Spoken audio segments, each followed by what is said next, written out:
Good evening, good afternoon, and good morning to those who are in Asia and other parts of the world. But here in Africa, it's an evening night. And to those who are in the States, we know it's an afternoon for you. For most part of the US, it's an afternoon. But tonight, I am a co-host. In fact, I'm just here with my brother, Mwenda Tezi. And this is Mwenda Tezi's show, by the way, the political talk, the political Sunday. And yeah, family, welcome. If you've just joined us, please like, subscribe, share the link, and turn on the notification icon so that whenever we go live, you can join us and be part of this family and be part of the live stream. So yeah, family, welcome, welcome, welcome. And I've got my brother here, Mwenda Tezi. Good to be here. Good to be with you.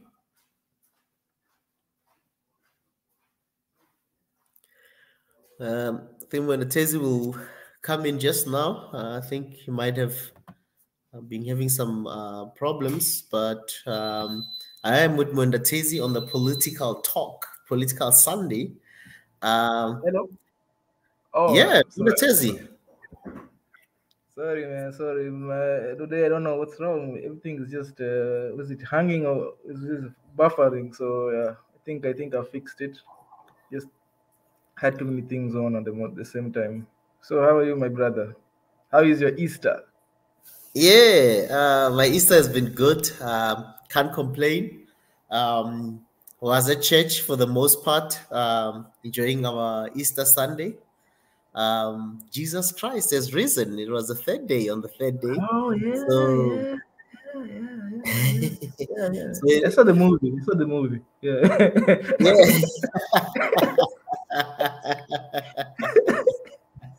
You know how it is, man. So yeah, for us Christians, it's a big time. It's one of the most important time on the Christian calendar. For most of us who believe in Jesus Christ, this is one of the most important and very significant time. So across the world, Christians have been obviously celebrating. My cousin actually became a reverend today, man. It's the second reverend we have in the family. Yeah, man. Yeah, it's a part we're actually celebrating, but I decided to come to One Africa just to not let my people here not let them down on political Sunday. But yeah, today is a very special day also for us here in Mombasa. Even the rains came, so it's been very cool. Wow. Yeah. So it's Easter. In fact, today the message in church has been very interesting too. Yeah, but yeah, it's about let me not go into the. Let me not fall for the preaching trick. Let me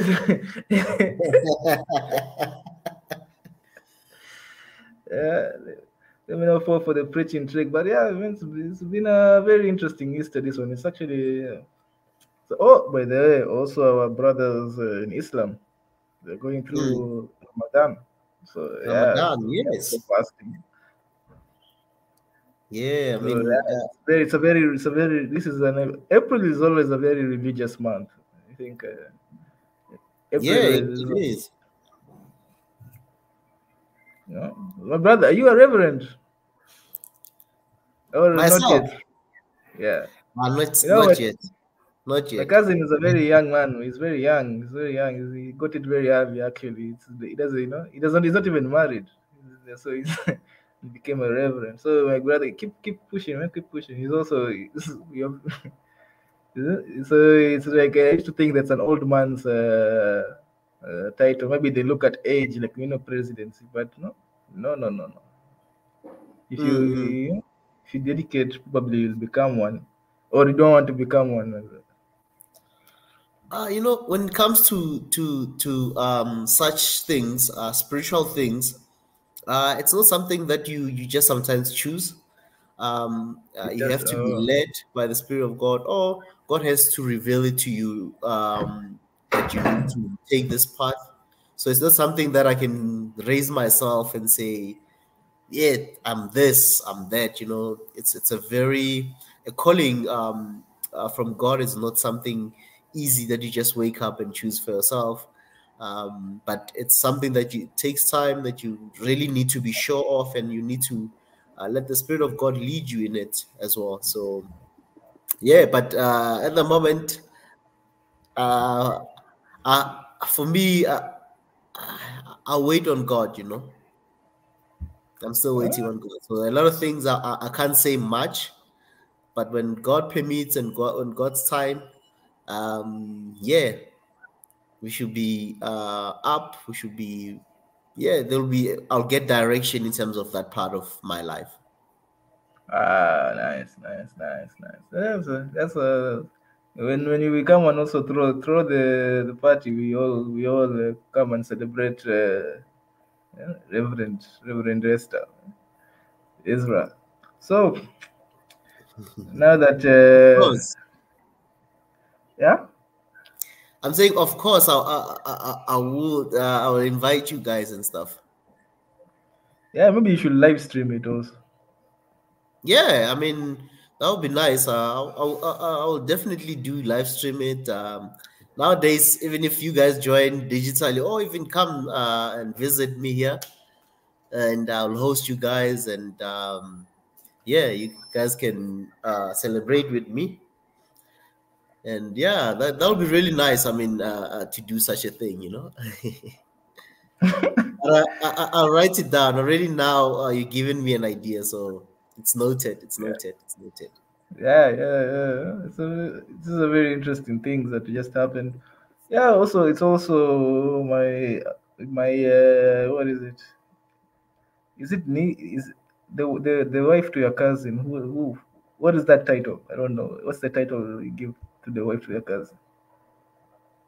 Is she You just mean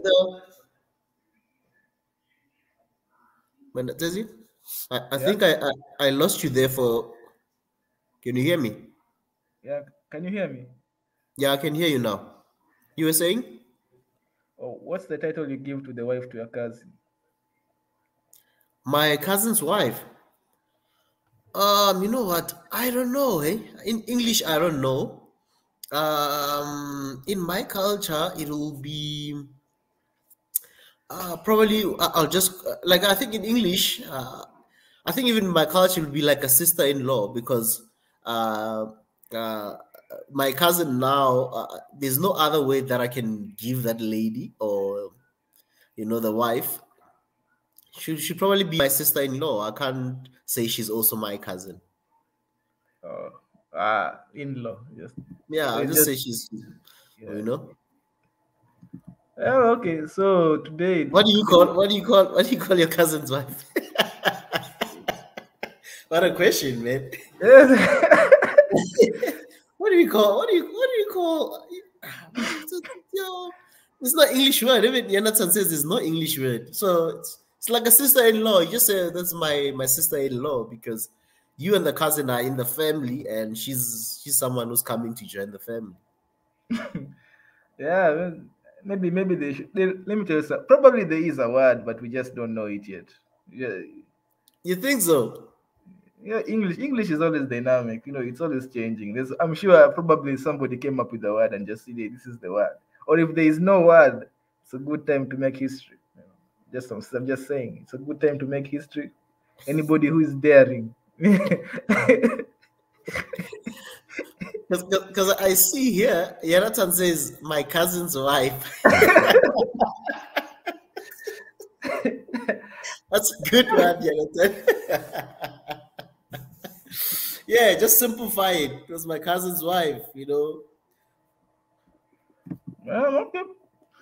So today we're talking about Today's political Sunday. It's just chill Sunday. It's drizzling in Mombasa. Finally, I don't know about. Oh yeah, I heard about South Africa. The floods. Yeah, and it's raining. Even today, it was raining the whole day. In fact, this whole weekend it's been raining. Yeah, we've had a lot of rain this year, and yeah, it's been raining. I mean, I think somebody told me that it might be maybe we'll start seeing the sun from Tuesday, Wednesday, somewhere there, and it's a bit cold as well. So rain and that breeze, that cold breeze, it's something else.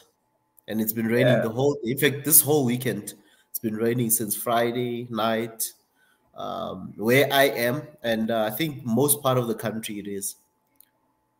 Oh yeah, Yanton has gotten it. It's your cousin-in-law. So Wow, yeah, cousin-in-law. There it is then. I told you Cousin-in-law. there was a word. There's no way somebody just says can just let something like that just go. Somebody made history over there. But today is let me. I wanted to play something. Mm-hmm. I don't know. I don't know if this thing actually that's one of the things I wanted to find out. Does this can you play like an MP3 or is there a way? I think so. We can try it. We can try it. I've never had to play an MP3 on the stream yet, so we can try. We can try. We can try. I'm not sure. I'll have once I have the MP3, I can see if it'll pick up anything from the any media platform that's or media player platform. So I don't know, but we can try it out. What is it about? It's a very special. See if I can send it. I've sent it to you through the.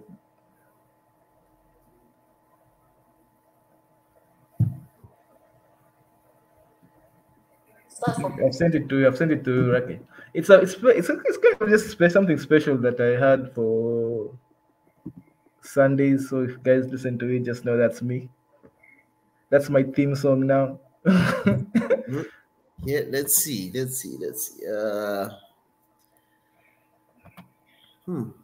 let me just try to open my. I think you sent it via WhatsApp. Let me see. WhatsApp, if I can reach it there. Okay, I need to just open my.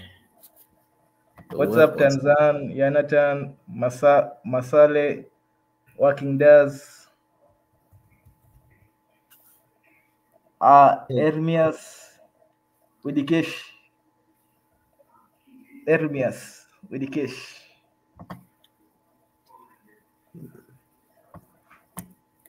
Still checking this. It's giving Oh, me some. Mariette, then oh my god, you can just butcher names here like Mariette, then Auden. Well, I think guys, diverse crowd today. Definitely.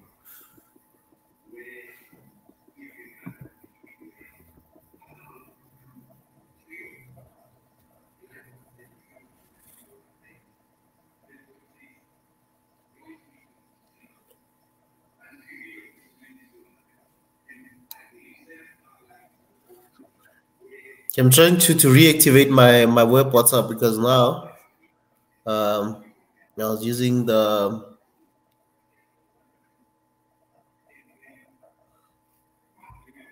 my laptop. Yeah, I see you send me via WhatsApp. Let me see. Anyway, Mwenda Tezi, what have you been up to, Tezi? Oh, yeah, Nathan, you now walk.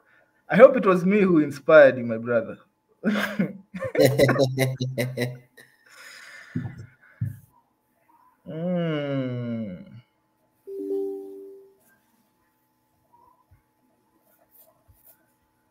Yeah.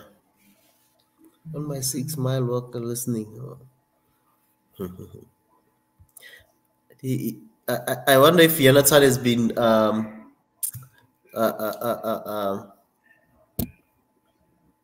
listening to or he's following your example of walking, man. Yeah. I mean, that's what I was saying. Like, I hope it's me who inspired him to exercise. Exercise is good.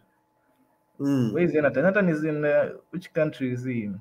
Right, In the US. he's in the US. Is Mm-hmm. it warm or cold right now? Oh, I don't really. This I think it's still cold that side. Because remember, you are in the equator, so you like fall in between. Like unlike Yeah. us, we are going into our winter. I think you have winter and summer at the same time, probably No. having. We have what we call winter. We also Yeah. call it winter because oh yeah, it's hot. We also call it. We call it okay. We don't call it winter. We call it a cold season because we are Africans. We don't. But I heard that one of the few places it actually snows is in Lesotho. Yeah, it does snow in Lesotho. Even some part of South Africa, it snows during winter.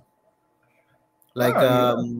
yeah, and you'll be shocked. The coldest town, one of the coldest town even in the whole continent, it's even like far from Lesotho. It's like there next to Cape Town, those areas. Called Sutherland. They also have a lot of snow during winter. And obviously Lesotho is a country on high mountains, on a high altitude.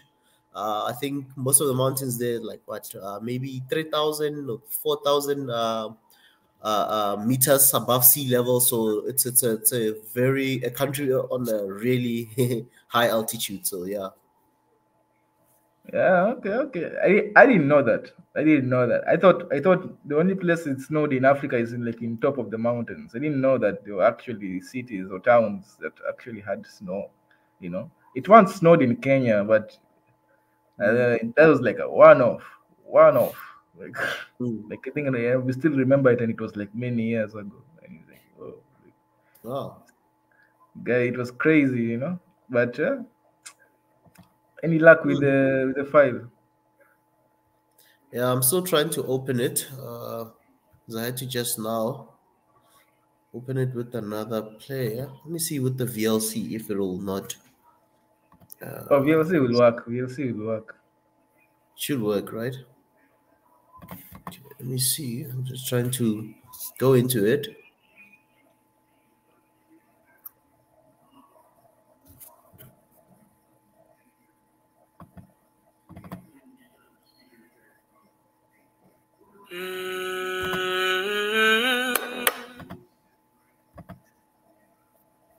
So this will be your anthem, Mwenda Tezi.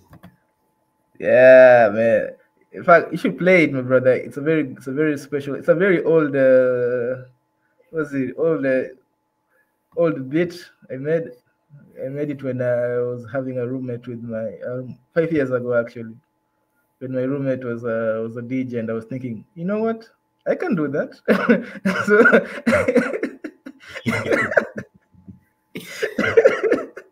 So what was the inspiration there? Like,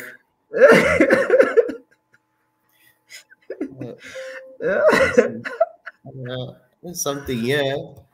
Okay, I'm still struggling with this, getting it this side.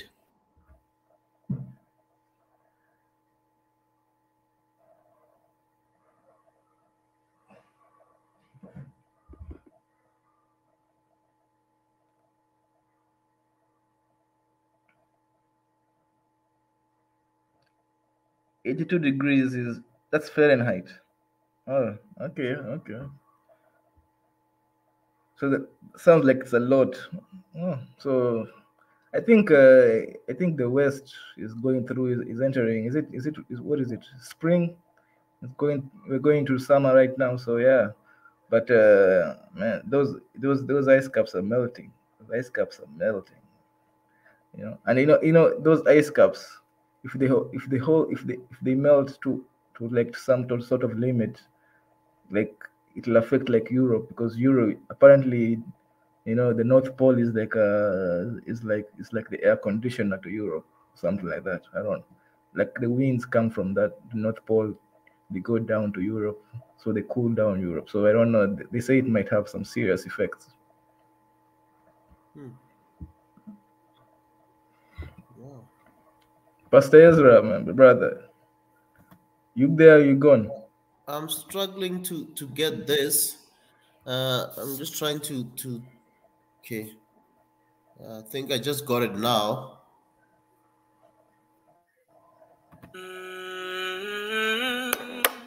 Oh, you didn't have to show the. You didn't have to show the whole VLC. You know. Oh yeah.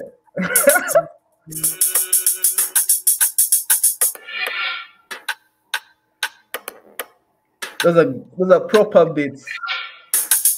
Welcome to the political Sunday. Yeah? Wait, when I speak, it goes low. I'm not sure. Eh? Yeah, look, when I speak, it's like, you know, you see, when I speak, it just goes low. It goes like it's not there.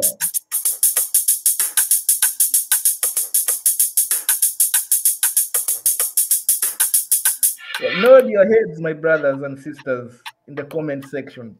Nod your heads in admire. Huh? Now we can start. Now we can. You know, we are now going to drop the little small talk now, because now, you know. Although now when I talk, the beat is not listening. Is listening to me too. You know, such a look how good these beats are. When you talk, they listen. They stop.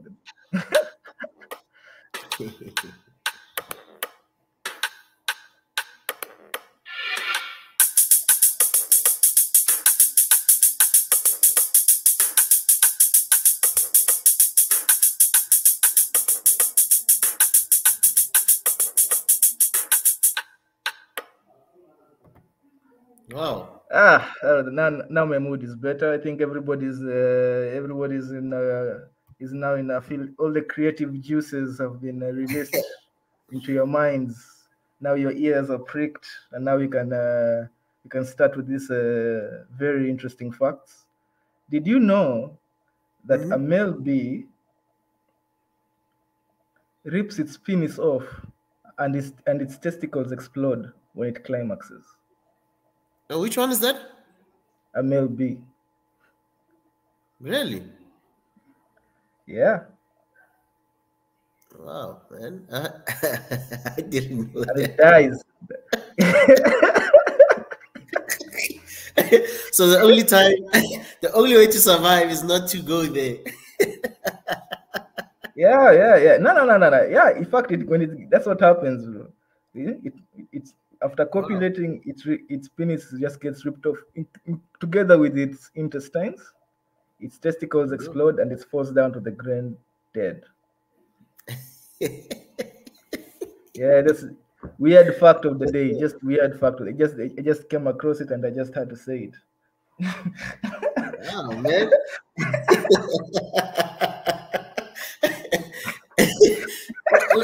look what Jonathan says. Says what? Yeah. Bees, those cute little, they have it hard. They have it tough. They have it. Wow, man. I see even Tenza and she's like, damn, Tezi, way to start out choking. Yeah, bro. Yeah, that's just the fact we had to start with. Just fun fact of the day. If you didn't know, the bees out here, then they're not having good being a male. So yeah, sometimes if you're a male human being, appreciate. And if you believe in I forgot the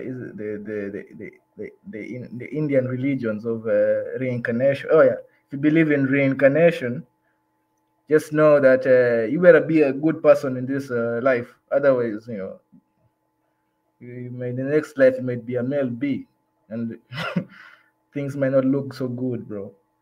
So today we're talking about. I wanted to talk about not Ghana, the Gambia, the smiling coast of the Gambia. Man, these guys had an election the other day. Do you know that? Yeah. So they had an election the other day, and the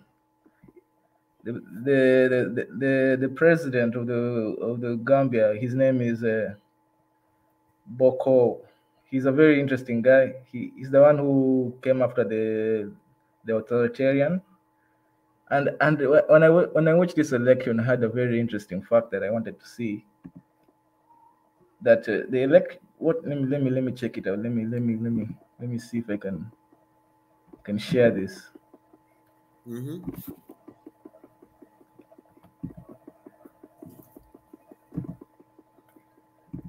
I hear you, Mwenda Tezi. What an interesting fact, man. Like looking at some of what you just said now. I mean, yeah, that's what I'm saying. Like for the survival of the male is just to abstain. Abstain, abstain, abstain. You can live long, my brother. Abstain, you live long. Abstain, my brother. I'm telling you, and also don't Yeah. don't be if you believe in reincarnation, don't attract karma. The next, this Wow. man, this sharing thing is becoming a bit difficult. How do I share?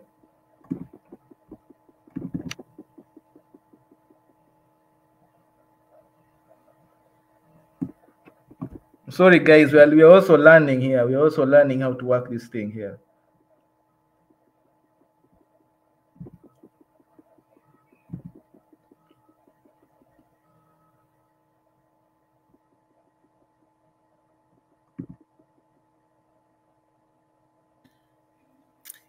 Family. Yeah, we're still trying to do this thing. But pardon us for maybe just pausing and coming in, coming out, pausing now and then. But we're trying to share a couple of things. I think when it says it's trying to share something, I'm just gonna edit now. I think that's I think it's showing there on the. Okay. You showing? Yeah. Oh, okay. Can you see it from your side? You already shared it. I can see it as well. Okay. Give me 10 seconds. Okay.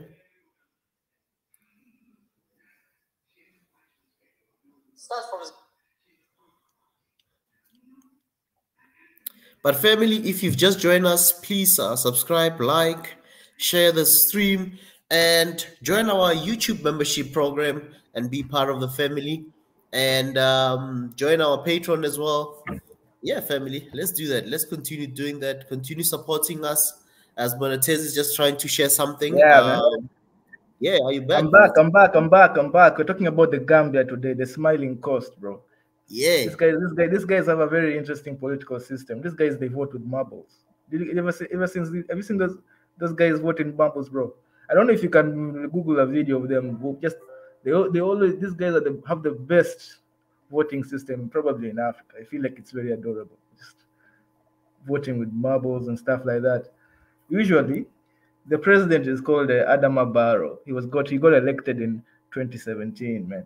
And the question today I wanted to ask, because his party is the National People's Party.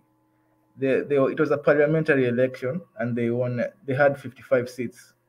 So the People's Party of the president, it won 18 seats.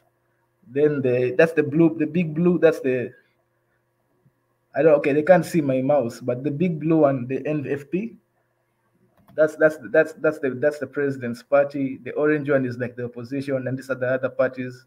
The independent, they got 12. Now the question today I really wanted to ask: should a president have the absolute majority in parliament? Because you see, this is a very interesting question, because you saw that if you saw what's happening in Pakistan, I don't know if you heard those news. The president got ousted. Yeah. Imran Khan. In Man, Pakistan. Imran Khan got ousted. So yeah, people, I see this argument in Africa a lot, that maybe when you elect the president, he shouldn't have if he doesn't have what is it? If he doesn't have a strong in parliament, if he doesn't have a strong majority, that he can't get anything done, right? That's what people have had, that type of argument. Then there's the opposite type of argument, where if the opposition isn't strong, then the president is going to be like a tyrant, or is going to mess up, and there will not be checks and balances in the government, so they'll probably be derailed. So this is the argument I came here to just ask, like, what do you guys think? Should the president have a strong majority, or should the opposition be strong in order to check the president? I don't know if you can drop the link. and you know, let the people come in. Eh? Okay, just before we let the people come in, okay, I'm just gonna share the link. So please join us, family. Tezi just raised another important question. The majority of party coming into power, an overwhelming majority win in the elections. Is it a good thing for our democracies in Africa, or not? Please join us. Please join us, and let's talk. Let's talk, family, and hear your view. We'd love to hear your view. Yeah, Mwenda Tezi, from your side, what do you think? I think it depends. You know, it just depends on how you come into power, and how much power is also still given. If you don't have a strong position where you still need to account to the country, I think even if you get majority, you'll still toe the line. I don't think somebody will go crazy and be start dictating a lot, and you know. But it also depends on different countries. But I think mostly your constitution of the country, if it's in a good space, it's and not captured, then probably yes. Even if you have majority, you'll still account. You won't just do as you like. That's my take. Yeah, you know, you've made a okay. I've not understood your point, my brother, but what, because I feel like you're on the fence. I don't know which side you've taken. I'm like, to me, I don't know. I'm also on the fence. I'm okay. I'm not on the fence, but I'm still also processing this, because if you have a president who has an absolute majority in maybe in the legislative or in the assembly or in parliament or senate, whatever system you have in your government, if you have the president with the absolute majority, you know, there's this thing, this saying that power corrupts absolutely. So he will have, probably, even if he was a good person, he probably the power that he has as the absolute majority will probably corrupt them. That is also a very interesting perspective. But also, so that is why probably there is maybe the opposition, or what is it, the minority. In some countries it's called the minority, in some countries it's called the opposition. It depends on the system you have in. But the question is, and I have to ask, like, which side are you on? Like, that's the question I'm asking the people in the comments. And you know, also you, my brother, which side do you prefer? Do you prefer a powerful president who can just with a, what they call, you know, they have this terrible saying, but it is a saying, that a rubber stamp parliament. If you ever heard of that, a rubber stamp parliament or a rubber stamp senate, that all they do is just rubber stamp what the president puts, because they have the majority, you know, they push their own law. Or do you want a stronger opposition, and because of the strong opposition, they put the president on check, but there's also that perspective that they'll probably like torpedo, you know, a lot of the presidential policies. So yeah, the discussion is now out there, you know. I see the comment section is already on fire. I don't know who we have over here with us here. I think yeah, like I think Jonathan like made a good example of a country with that. Sometimes it's forever swinging on either way, either Democrat or Republican in America, in the US. But sometimes looking at some of the countries here, you mentioned, for example, okay, I can mention your country. I'll just make one example with your country in terms of having one of the strongest constitution in the world, where even the president now, remember the referendum, I think, from the current president, which failed to, you know, when he wanted to extend and do other things, when your constitution can also still allow people to appeal, allow people to put things out there that in such a way that everything needs to just go through process of the country. It doesn't have to be when the president says this, it's done deal. It doesn't matter what the constitution of the country or the law in that country says, you know. And if the law allows one to challenge every decision in the country, it's good when you have such systems, even if somebody has majority and a decision can be overturned because it was challenged to say no. Maybe proper consultation was not done on this policy. It needs to be reviewed again. Such things. I think that's where I'm coming from. I don't think we do need leaders sometimes who I think sometimes we find leaders who are really decisive in making decisions. So sometimes they might look like they are dictators to other people because they decide and they implement. They don't really talk too much about what needs to be done in their countries. They decide when they're saying our goal is to create dams for our country. They'll do follow-ups in terms of trying to make sure that those projects come into fruition and then people can really benefit from them. So, but for some people, they will find them very like as dictators or as people that are like strict president. That's why, like sometimes when I look at the late president, President Magufuli, for some people who might his critic, they might think he's that type of leader. They might think he's a heavy-handed. He's very strict. But he's a leader who believes in actions. You know, believing when we implement a policy, it needs to be implemented, and people need to account. You understand? They do follow up on everything they're doing, unlike some presidents who might be more relaxed and delegate and hope for the best at all times. While others will delegate, but they'll do follow up with whoever is delegated that task to be done. And some people they might not feel comfortable when you have somebody who gives you a task and they will ask you questions about it. How far are you? And some people they think that's micromanaging people, asking them about feedback. How far are you with this and all that? But something has to be done. Some people are like that, but it helps their countries and it works in those countries. Yeah. Okay. So, you've made some good points. I can't deny you've made some good points. In fact, I've seen some also talk about the perspective of getting manipulated by the West, which is also which also comes to play. So you've talked about other systems outside the parliament, like the judiciary. Like, yeah, if the parliament makes a bad law, there's always the third arm of government to stop it. You see. So, but now you see, which that makes sense. That actually is a good system that actually makes sense. But you see, where do the laws come from? The laws always come from parliament. So what happens is, and here's what I'm trying to say, is that if the president and the parliament are in league, even I don't know, they don't need to make bad laws. They can just make a bad deal with the West. They don't, and the judiciary can do nothing.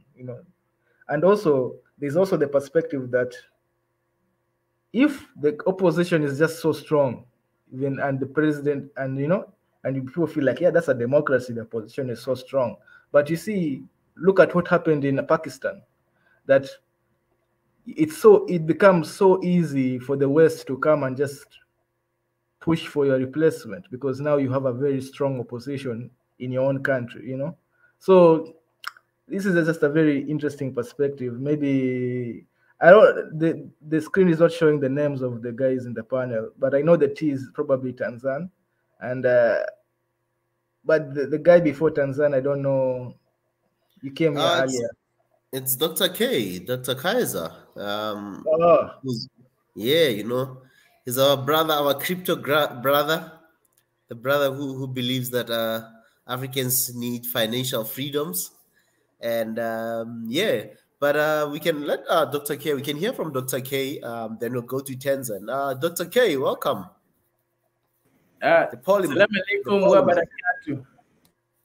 Yeah. Now, question is, Africans, can we be trusted to be financially independent?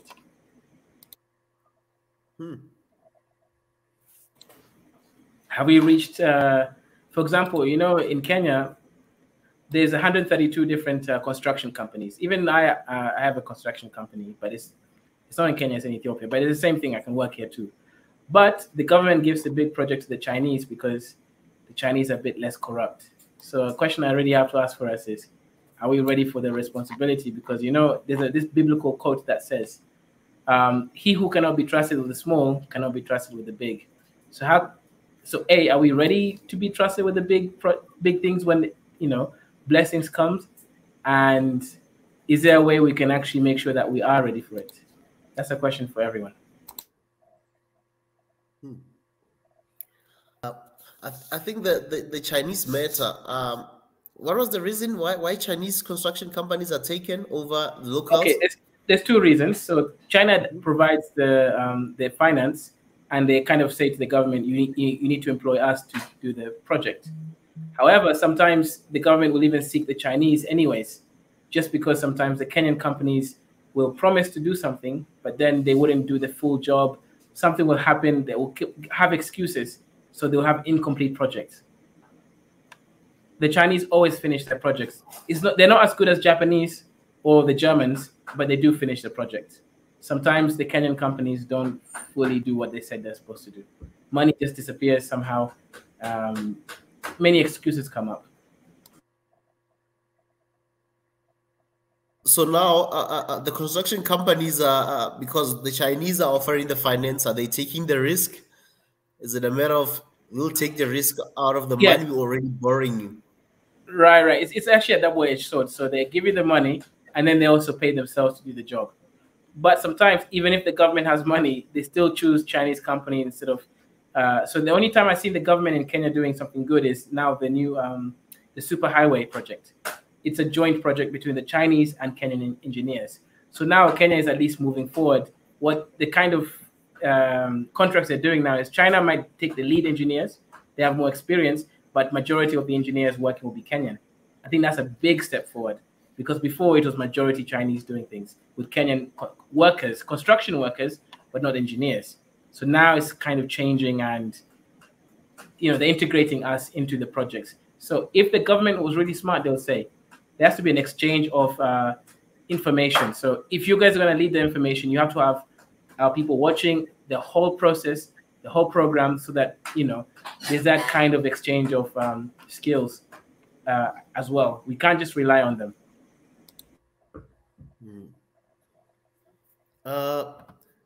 You know, because and you know, like some of the things when I see us using sometimes other people from other countries in terms of the Asians, yes, they come with the experience, they come with the money, but to a certain extent, we do have some good construction companies in the continent. It's because maybe they might be cheaper.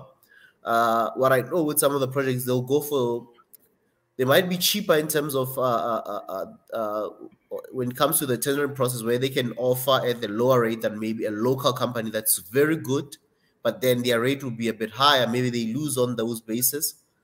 And maybe even our government's not really believing in our construction companies. But I know that there's lots of great construction companies around the continent in different African countries that if we were working together, sharing knowledge, we could really replace a lot of some of those. We can't replace everything because obviously Chinese are manufacturing almost everything.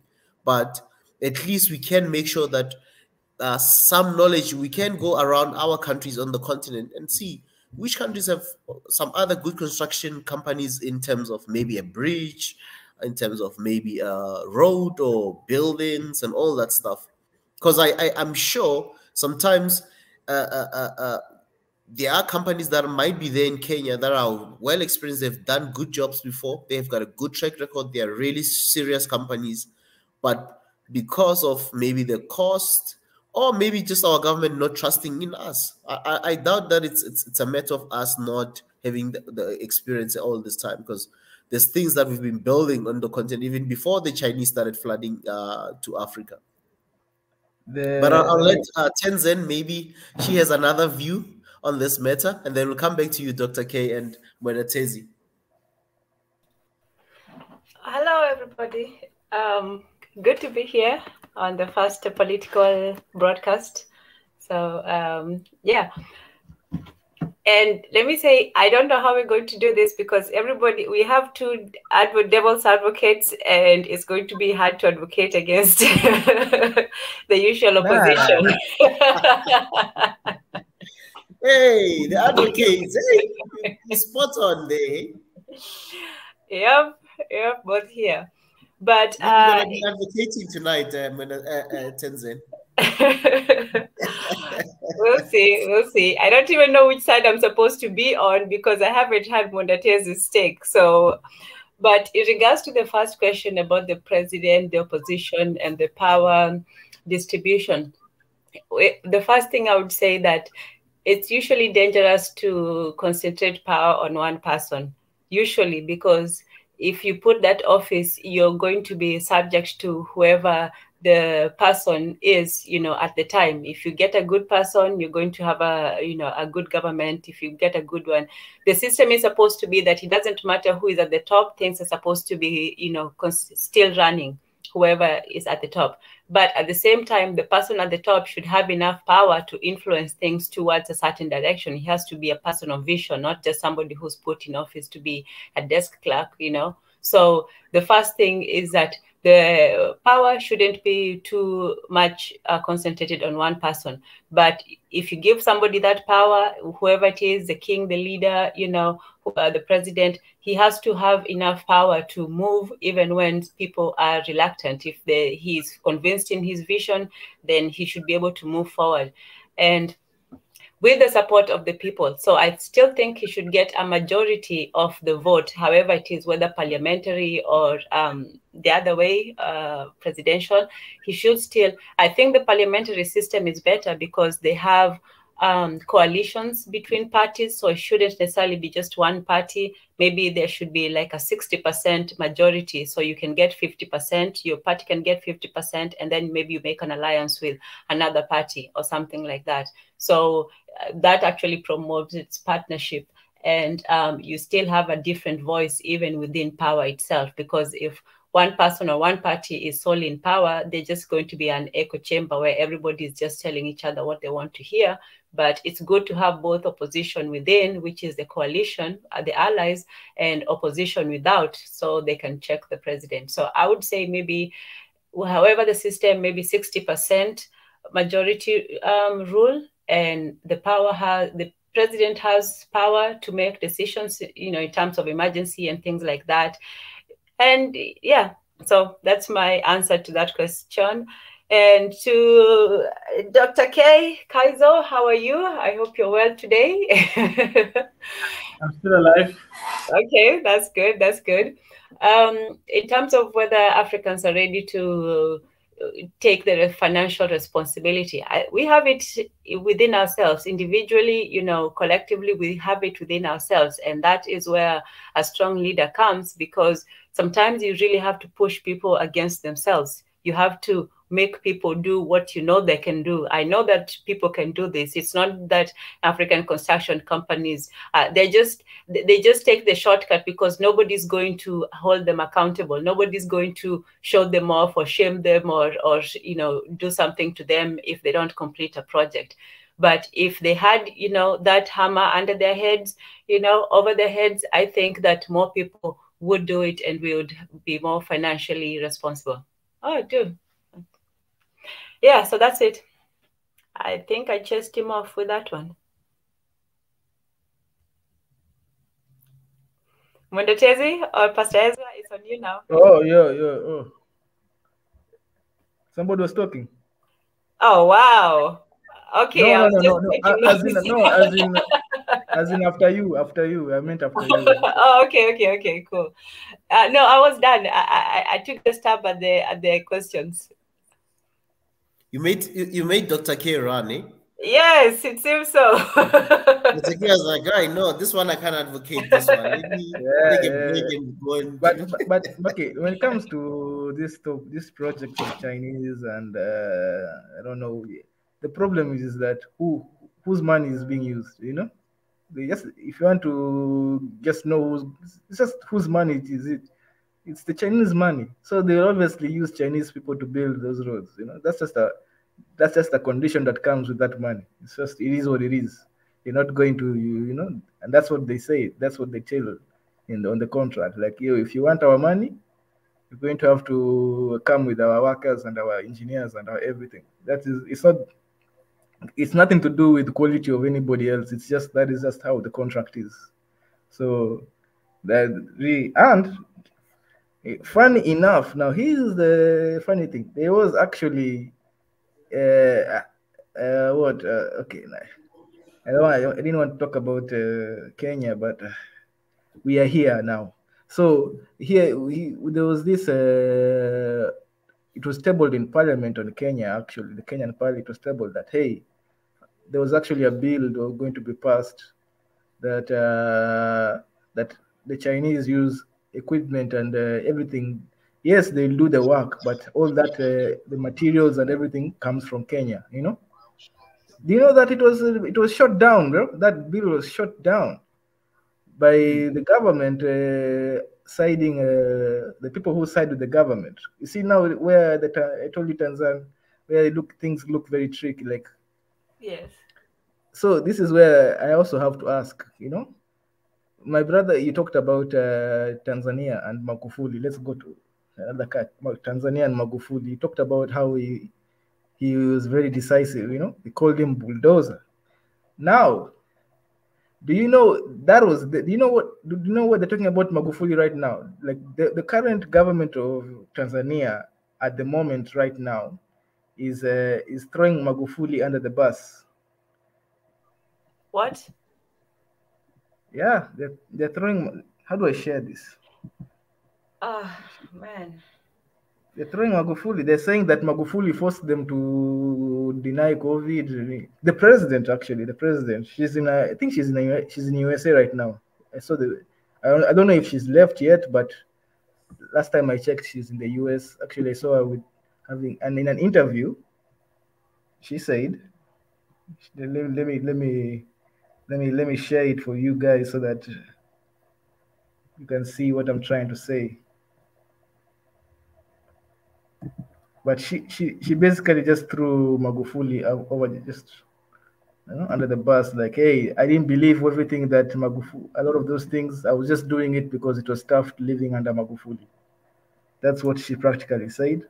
And a lot of, apparently, this is actually a movement in Tanzania that, hey, guys are just saying that the things we did during Magufuli's time, we were doing it under duress. So now that comes now to the question of that comes down to the question of Parliament. Is it like, should it have is it that the opposition makes you stronger? That an opposition, wait, I'm speaking while sharing, so I might be pausing for a while. I don't know if I've shared it. Pastor Ezra. Yeah, there. I see something opening up. Yeah. Let me read the article so that guys can, or you guys can read it. You can just see it for yourself. I can read it. Do you want me to read it aloud, or you are just the first? Okay. Just the first. Okay. Paragraph. The title: the Working with Magufuli. Her son, who is soft-spoken and comes across as reserved, say that as vice president, it was tough working with Magufuli at times, and she argued with him on several issues, including his CV denialism. She rebutted the idea that he had succumbed to CV and said he had died of heart complications.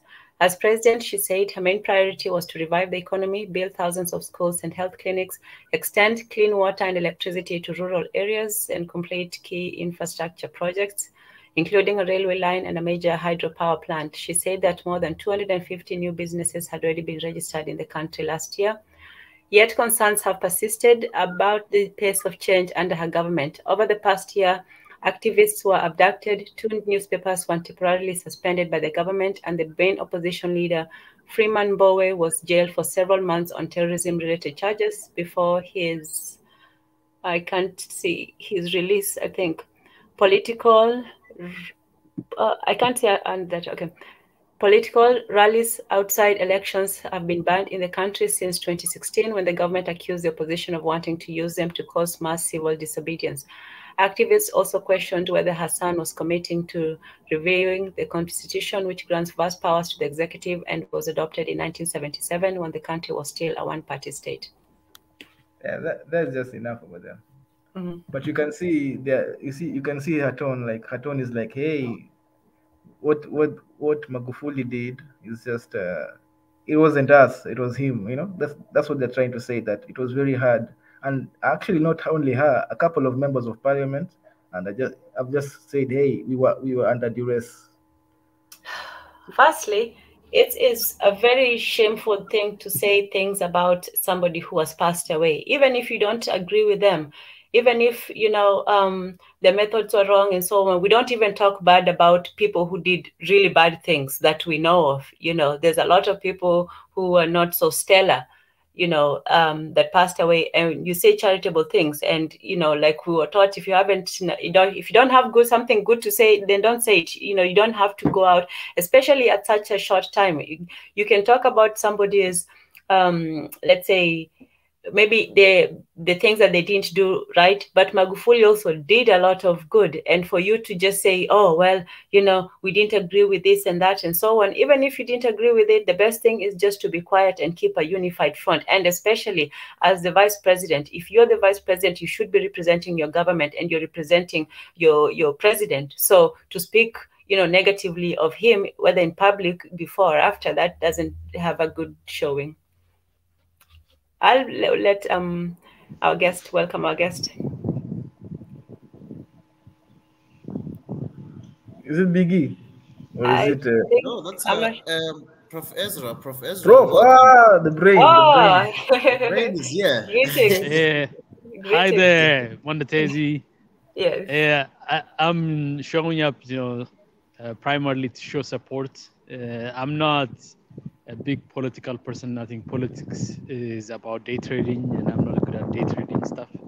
So I think that's what you're talking about with the president of Tanzania, just, you know, putting a dead person who must rest in peace right now under the bus, right? So so I just wanted to support you because I know this is a very important category of our social life, politics. So yeah, political Sunday, you know, getting political on Sunday, you know, after church might be allowed. So my brother,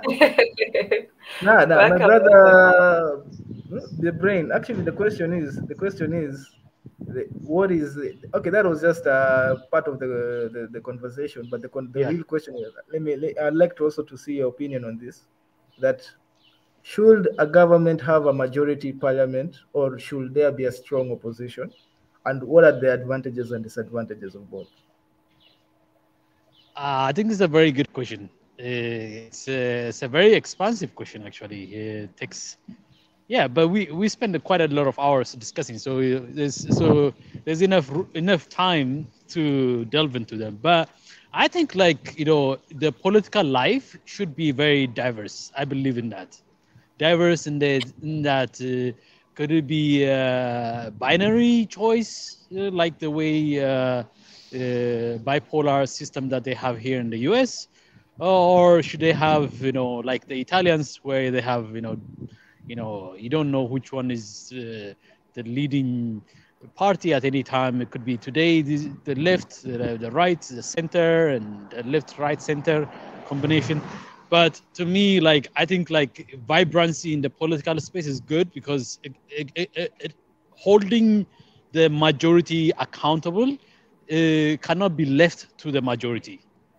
I think, like, you know, a vibrant opposition is necessary to hold the ruling class, because you get insulated. When you're ruling, you get insulated. You get insulated in that you don't sometimes see yourself.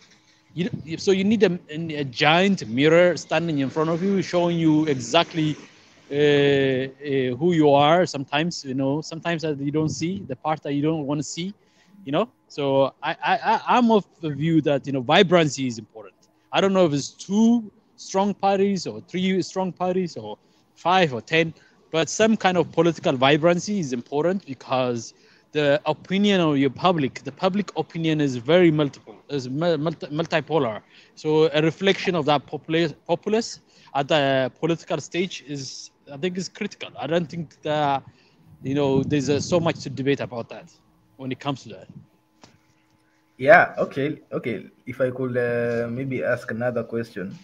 Now, when it comes to external influence, that what type of system is much more preferable? Because if you see, and here's my theory, that already established rich democracies, like maybe the US or just European democracies, they have a very huge advantage over maybe third world democracies, because Yes. if you look at what happened in Pakistan, Yes. you find that your own political system, the fact that you have an opposition, it can be used against you by maybe a United States. They can just fund your opposition, and it's done.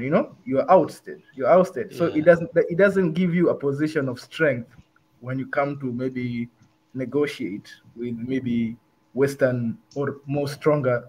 Okay, not stronger as in stronger democracies, or richer, wealthier democracies. And do you I feel think like maybe, yeah? I think I mean, you're onto something good, but you also there's a little bit of a missing part in your analysis, is the type of opposition. The type of opposition. Sometimes some oppositions are very loyal, in that they're not easily bought by external influences. They have their own national perspective that stand. But in the case of Pakistan, I think there's a lot of corruption in Pakistan, and so especially those in the opposition to Imran Khan have had history of corruption. The brother of, I think the brother of the new prime minister was found guilty of multiple cases of bribery and corruptions and some kind of mismanagement on their part. So it's easy. So is the opposition corruptible or not is probably much more relevant point to look at than whether we should have an opposition or not. The fact that you have an opposition doesn't necessarily mean you're open to some kind of subversion from outside. I don't think that's the case. But it's just that the type of opposition that you have, are they easily corruptible? Are they easily susceptible? Are they susceptible to outside influence? Or external influence, or even internally, are they susceptible to businesses and corporations that can put up the kind of financial backing to support, to push for some kind of subversion of the rule of law, the politics, the game that is being played. So I think that's part of the issue that has to be thought about when you think about opposition. Is like, what kind of opposition are they? So it's not necessarily whether it's democracy that's a problem. It's just the type of opposition, the nature of the opposition. What are the drivers of opposition? Is it money that's driving opposition? Is it power that's driving opposition, or is it value that's driving opposition? Are they driven by some kind of value they want to implement? Yeah, okay. You've made a good. Okay, let me give space to Dr. K, I assume.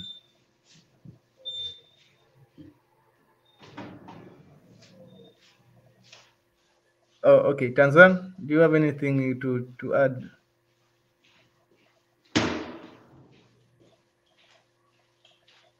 Hey, can you guys hear me? I can hear you. Can you hear me? Can you guys hear me? I can hear you. Yeah, I can hear you. I don't. Okay. Okay. Since okay. You hear me?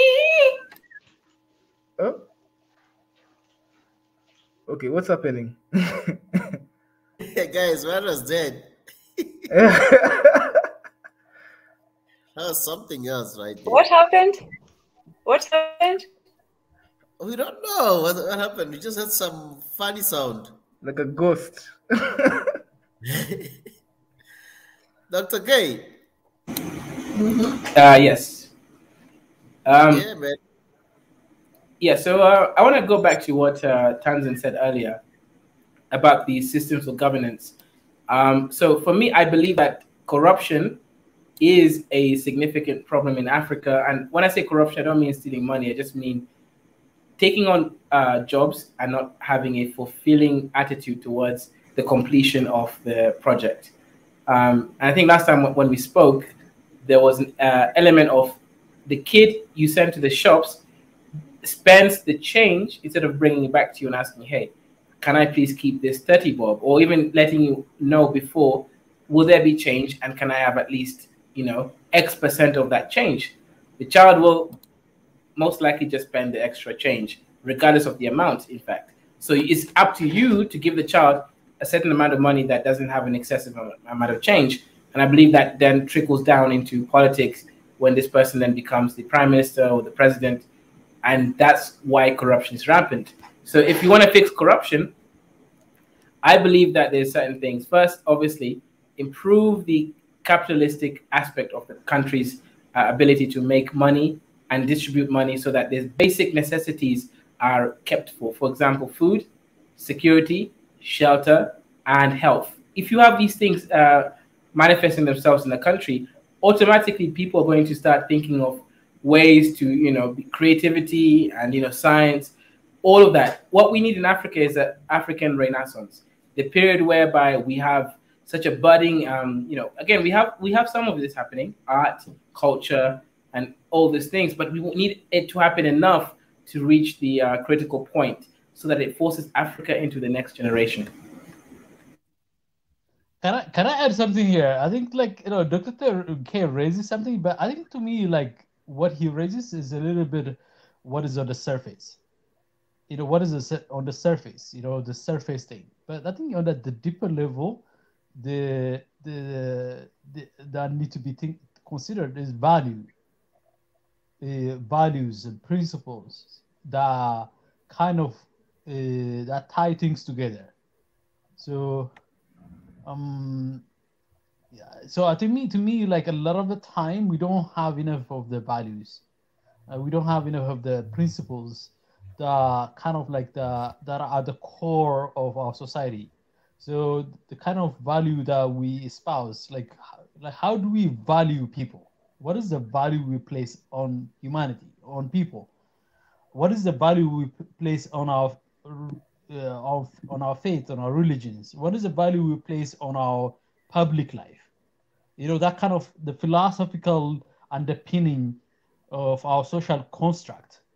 Those are things are not necessarily sufficiently kind of interrogated, sufficiently discussed, and sufficiently outlined and detailed out.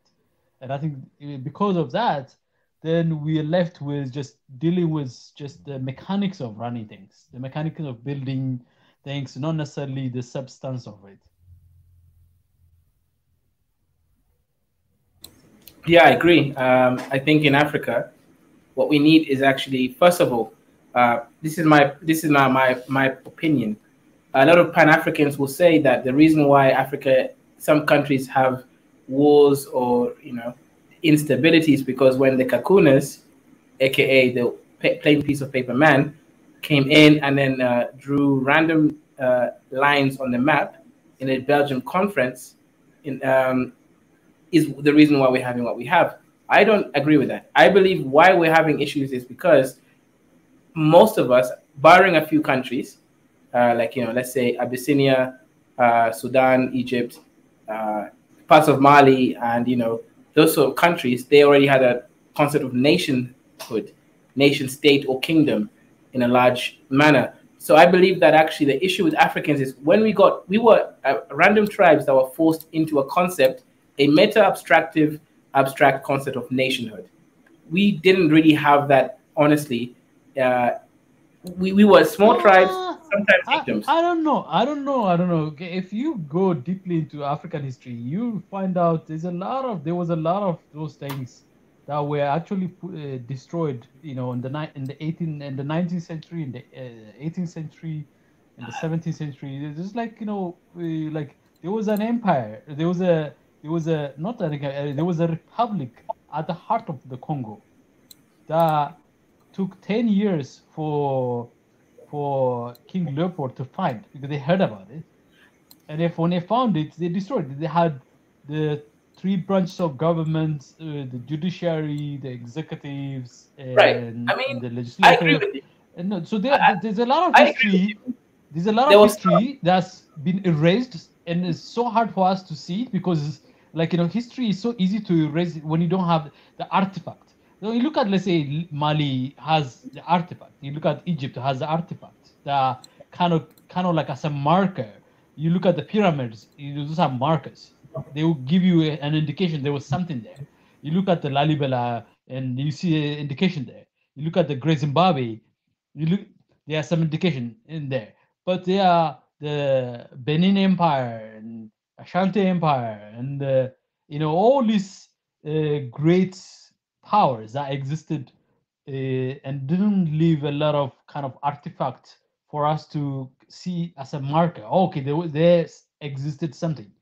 I mean, one of the things that we have to do as Africans is really invest a lot in archaeological and anthropological studies of our history and because a lot of history is there in the orators and oral history. So that we haven't done a lot of documenting and kind of rediscovering those history. Like for example, in Ethiopia, the Boronas account for a lot of its history, a lot of their history, especially the Oromo history. They are the store of that history. They don't have a lot of artifacts, but their knowledge of that history is kept in the people, from generations to generations. And I know in Somalia, there's a lot of history there in the people, but somebody need to spend time thinking about, like, how do we put together that history? So there's a little bit, I agree with you to some extent, but there's a little bit of an kind of a caveat here that need to be taken care of or need to be understood at least. No, look, there were definitely kingdoms and nations, but they're not many. My argument is, sure, you have the Adal Empire in Somalia in the north, you had the Ajuran Empire in the south, right? You had Swahili Coast but they had a bigger, Empire. They had a but they had a bigger land surface area. So, yeah, those things happen. So they were like, when you think, so even though, if there are about 5 or 6 of these African empires and kingdoms and republics, you have to think of it from the perspective of their time, which is land. So nation state and nation, the idea of nation state is a very modern thing. So like borders are modern. They were not like, borders were much more porous in the old days. They moved. So let me explain what I really mean. So yeah, there were few kingdoms in Africa. However, my point is, in the countries once the Europeans drew the maps, yes, many of the tribes that were integrated had no concept of what it is to be a nation. They were dealing with a small space that they lived and shared. That's what I'm saying, as in, when they became integrated into nation states, which they previously weren't part of, it was really hard to now integrate those people and show them, okay, to be a Kenyan is to be X, Y, Z. For example, Hitler, I don't want to, bring him up positively, but what he did is, the country was under, bad economic situation. What he did is created a really strong concept of nationhood. Okay, if you are German, this is who you are. A German person does this, this, and this. There's a youth movement, and it strengthened the whole economy and the understanding of I am German. It's like integrating all the random Germanic tribes into one nationhood. The issue with Africa is, sure, there were a few, like I mentioned, the Abyssinian Kingdom, Sudan, Kush. You had the Adal Empire, the Ajuran in Somali region, Swahili Coast Empire. Even had interior like Congo and even the Buganda in Uganda / West Kenya. You had East Africa. You had Great Zimbabwe in Southern Africa. You had the Zulu. You had several empires. However, the issue with these empires is many of them, barring the Mali Empire and Songhai Empire in the West Africa, and maybe Egypt and Sudan, the majority ethnographically similar people that were part of these empires. Even the Abyssinian Empire was mostly the Amharas and Tigrinya people, or Tigray people, depending how you want to call them.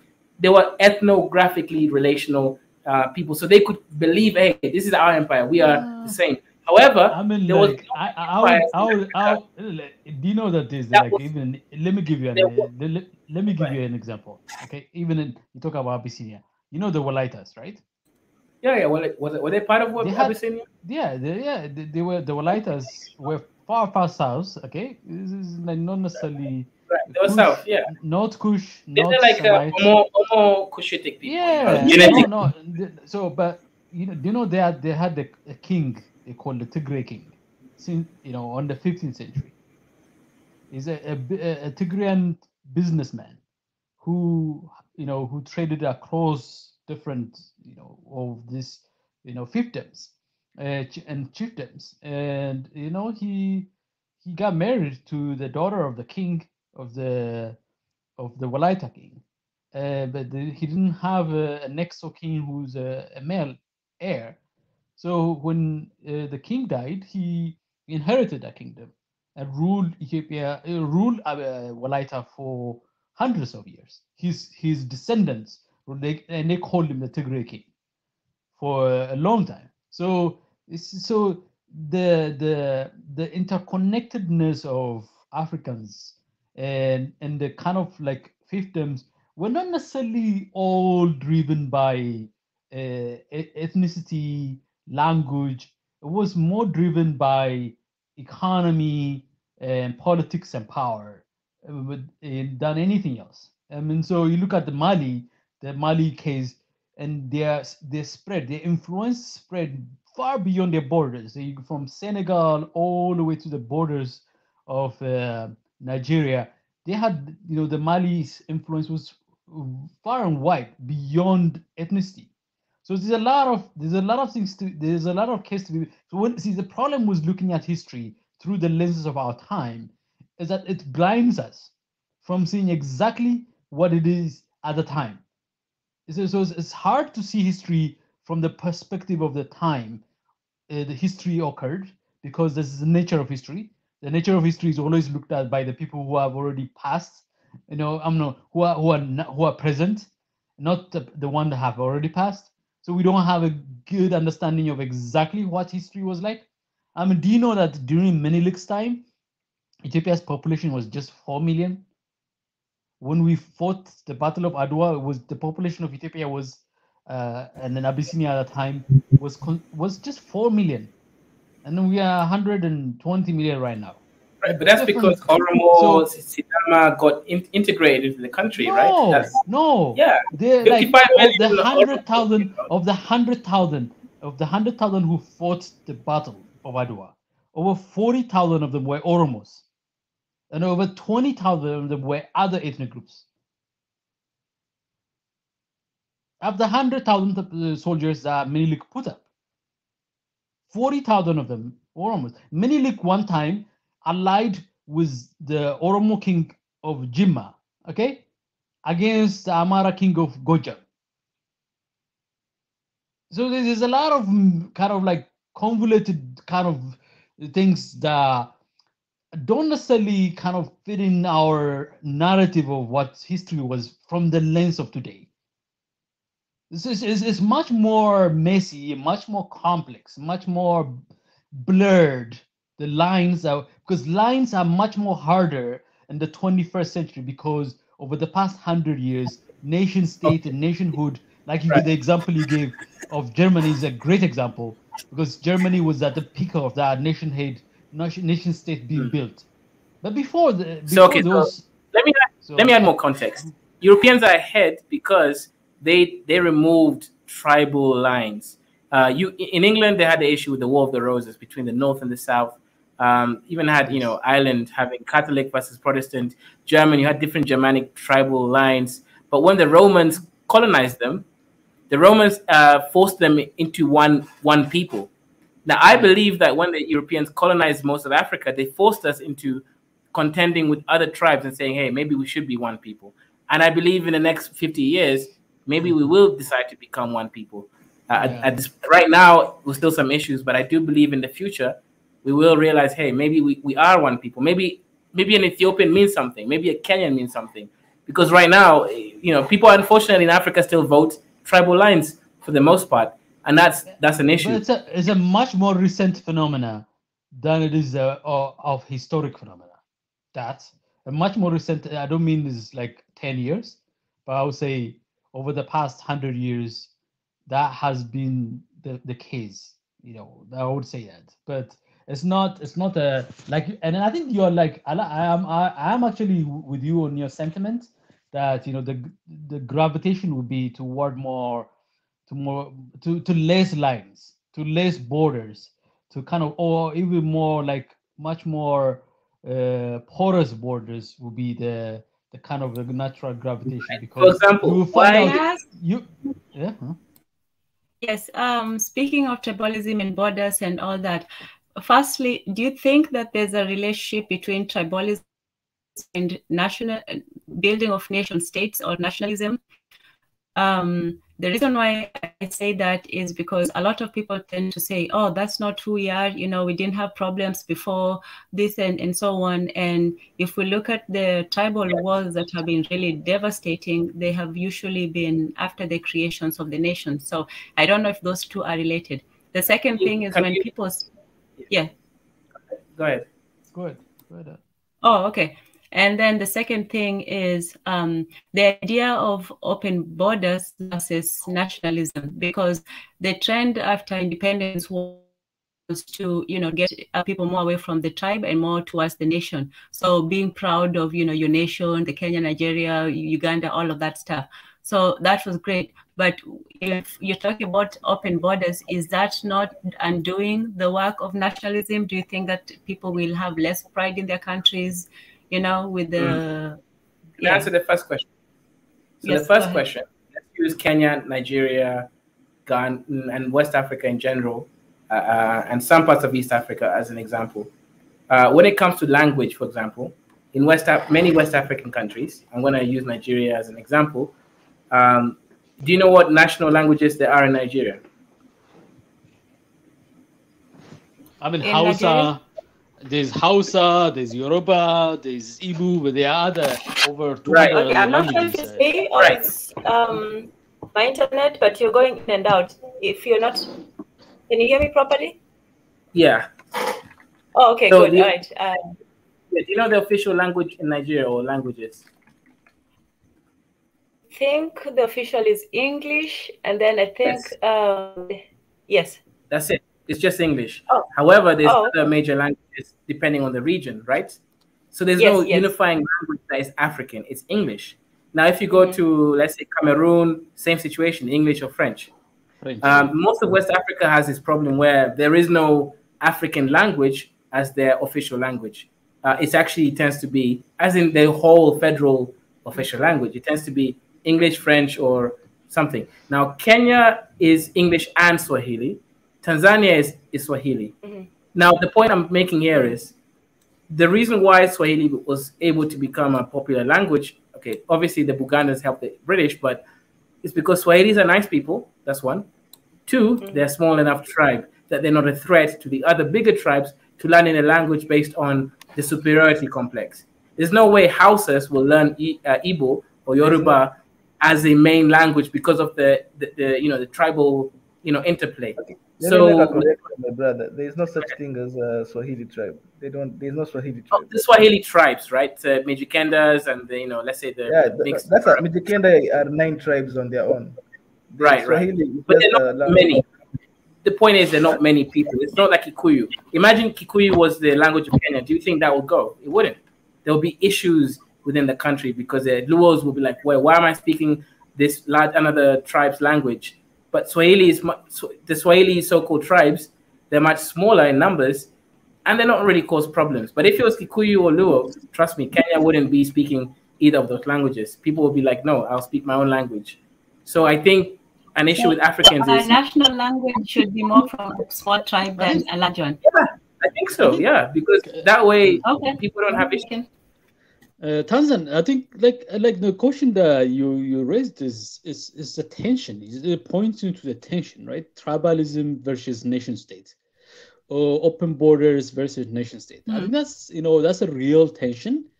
But I think like and I mean, instead of just answering your question, which is because a vast set of answers that comes to that, I think first we have to understand that the extent to which these things are social and human construct, and the extent to which they are a manifestation of human natural progress.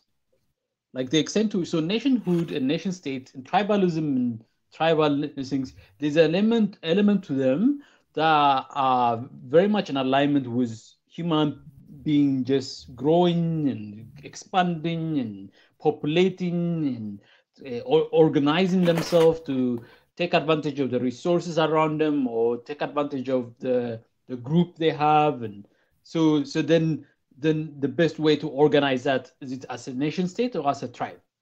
That's a kind of like that's a natural element of it. But the unnatural or the human or the social construct element of it is where people arise and say, you know what, if I kind of like plug on this a little bit and play on this a little bit, I can actually rise to power much quickly. So you got that kind of elements that you need to filter out. So in order to understand clearly, you have to really take out the part of the equations of our discussions that are what call very like they are the eels of it. So the eels of tribalism is that like there's somebody in your tribe or that tribe or somebody's tribe who is out there scheming and planning and scheming a power rise, and they realize I can leverage my majority here, leverage my majority here, and I can rise up. And it's easy to and people are easily susceptible for some manipulations, for scheming. And so if you take that element out of the equations and leave only the part where tribalism arises, nationhood arises, open border arises as a result of some economic, socio-economic, and political needs to be much more efficient in the way we organize ourselves, in terms of how we build things, how we create things, how we move things, how we change things, how we improve things, then you get an much easier answer. So you can say, and the answer would be like, you can find a way to accommodate or reconcile nation state with open borders. You can find easier ways to reconcile tribalism with nation state, and then you can find a way to reconcile tribalism with open borders. So then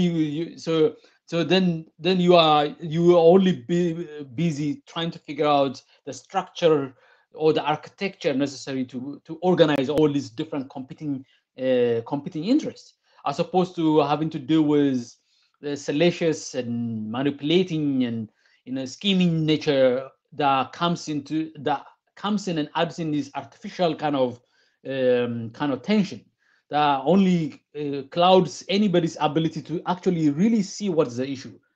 So we have to separate the salacious, the scheming and the manipulating element of issues that we are talking about, take it out of the equations, put it aside, assume that that's always going to be there, there's nothing you can do about it, and then focus on, as people who are not necessarily in power, where we don't have power, we're not running, just exercise a kind of interrogation, a depth of study and interrogations on the issue that is truly the true case of what's going on here. So nation state and open border obviously has this tension in there, in their nature. By their nature, they create tension. How do you bridge those things? There's always to bridge it. So if I want to connect one mountain over some ocean or some sea or some river to another side of a mountain, you just have to look at exactly the true nature of the two sides, the true nature of what you're dealing with, and the capabilities and the ability that you have to bridge it to, and then you come up with a blueprint and an architectural design that will resolve the tension. If the two mountains don't want to come together, but you find a way to bring them together. That is where the human construct, the human element comes in. As human beings, we are capable of reconstructing things in such a way that even when competing ideas, when competing interests can be reconciled and can be made to work together and can be made to be whole. I think that's the crack of it. Like, I don't know if I'm making sense, but in my head it makes sense, but I don't know if it makes sense to you guys. It makes sense. You're saying that they don't necessarily have to be against each other, that people can work in different frameworks, something like that. But also in order to really see it that way, just the way I just said, the way you just said it, you have to take out the salacious, the malicious, the scheming element of it. There's elements within our societies who see benefit in tribalism, who see benefits in hard borders, and who see benefit in unnecessary, excessive nationalism, and in a false sense of nationhood.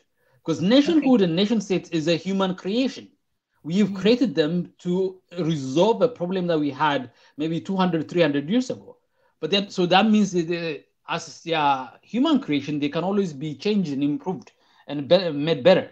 So we need to be able to extract that out of the equation in order to really truly understand what is the true solution. Because those things, if you don't extract those things, what you deal with, you're constructing something in the fog of cloud of suspicion and lies and deceptions. And then if you are dealing with that while you are genuinely trying to reconcile, the true challenges, the true challenge of what is building nation states, what is building open societies, then it becomes a very complicated and messy affair, and that creates tensions, and those tensions sometimes transition to violence, senseless kind of violence, All right.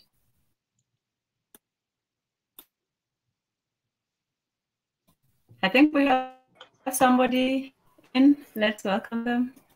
Yeah. I'd love to give Biggie's been waiting. I'd love to give Biggie a chance, and then we'll go to Deborah, and then go to Yonatan. Biggie, welcome. Nice seeing you. It was great being with you yesterday. And for the family, please join Biggie every Saturday, 9 p.m. East African time. Every Saturday, the Diaspora Talk. That's our host, Biggie. Welcome, Biggie. Good morning, good afternoon, and good evening for everybody else. How you guys doing? It seems like we had some serious the tribal discussion and the history of Africa. One thing that I just want to add to that is that a lot of the issues that are coming in is during the colonialism, they didn't teach the nation their own history. So their history has been hijacked. And then later on, what you got is everything that you're going to learn about major history is going to be European history, and some little bit of Asian history. So I think what One Africa should emphasize every time that we talked about tribal, because that's the thing that it comes in notion that we have tribalism and we having wars left and right. And that doesn't mean you don't need to learn about your tribal, or as a whole in the nation, you have to have your own history. So the problem is people not learning their history, and that history has been suppressed and not being able to move forward, because from history, you take the goods, you take the your ancestral or your forefathers' foundation, which are really good ones that are there, and nobody's really putting the effort to teach our youngs about their history. A lot of times people get confused with the Western history versus the African nation history. So the tribal is good, because that's how it's been formed. And we cannot destroy the fabric of tribes, because tribes really make up the nation. But one thing that we do is bridging them and putting the history of each tribes have history to hold on to their existence based on what's been laid as a foundation. So once the tribes understand each other's tribe history, and you can build that relationship, you can build the language barrier that is there and get a solution to it. So I listen so often that African problem is tribal, and nobody's working on the on that bridge to bridge the tribes, because really each tribes is proud of its tribes, and it's okay, you know, because that's where your culture is built on. So when it comes to African history, it's not taught to all African nations about their own history, the neighbor country history, and who we are, and where we come from, how we are to be colonized, and what was our weakness. These are supposed to be defined in history. We can build a future. You cannot leave the history back and then try to build this new one Africa. One Africa is always there. The the continent never moved, and it never moved. It's the largest continent of all. So in that aspect, you know, before we involve a lot in the politics and everything else, I think first is that to teach each Africans about their history. You can start from your tribal all the way through how those tribes bridged to form a nation. We still have some problems, and it's how to fix those problems. And a lot of interference that comes is the benefit of others, divide and conquer, and how to prevent such incidents and trigger to wars. That's the first thing that we have to look into in order to have the true African history, because it's been suppressed. And now people start coming up with the histories, and the internet is facilitating the understanding of certain history. Now people will Google about Kukuyus, the Bantus. You know, you can Google a lot of things, but we need more solid history built by Africans, not just by the West that went out there and explored the land and found some of the treasures that they looted. Okay. And we need that back. But again, our unity and going back to our history will give us a better foundation to build one Africa. That's how I look at it. Can I ask you a question though, Biggie? Just a little bit, like, you know, because a lot of the time we say we should know our history, but but what is our history? Who has authority to say this is our history? Do we have, what is the problem with just looking at the history that can be easily manipulated, subverted, and exaggerated, and you know, overtold and undertold?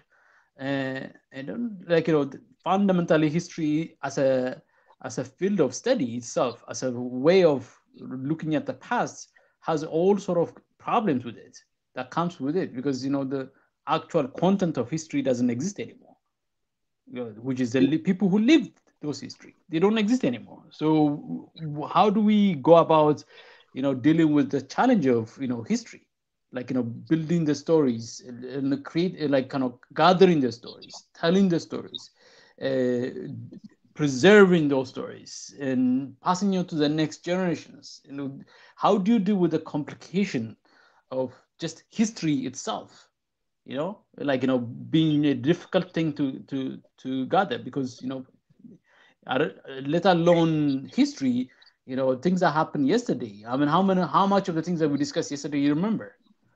You know, like, how much of it is, you know, like, you know, how much of that sense we experienced, you know, day before, a week before, can be passed on and reliably passed on to the next generation, with the reliability, the validity of, you know, data that we look at, historical data we look at.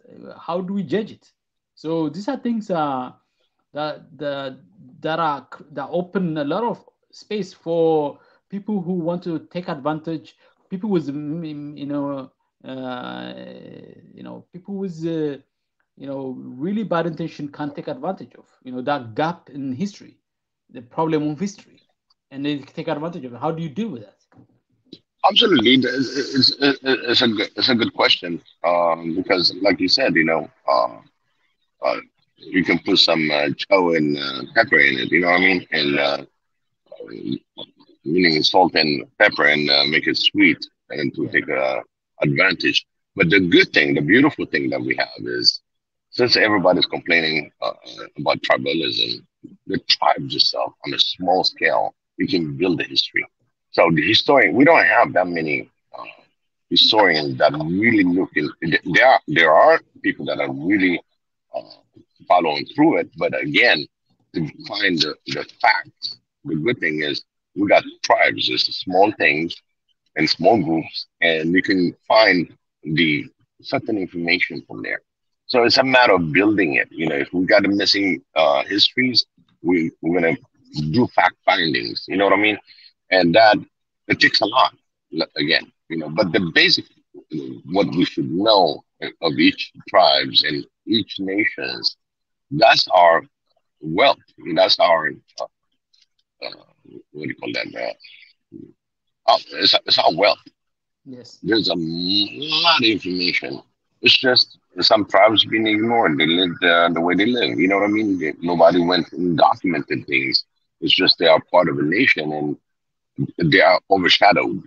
You know, So, these are some missing really links that needs to be put together. Yeah. What I'm trying to say is basically we have a lot of work to do to really put this information together.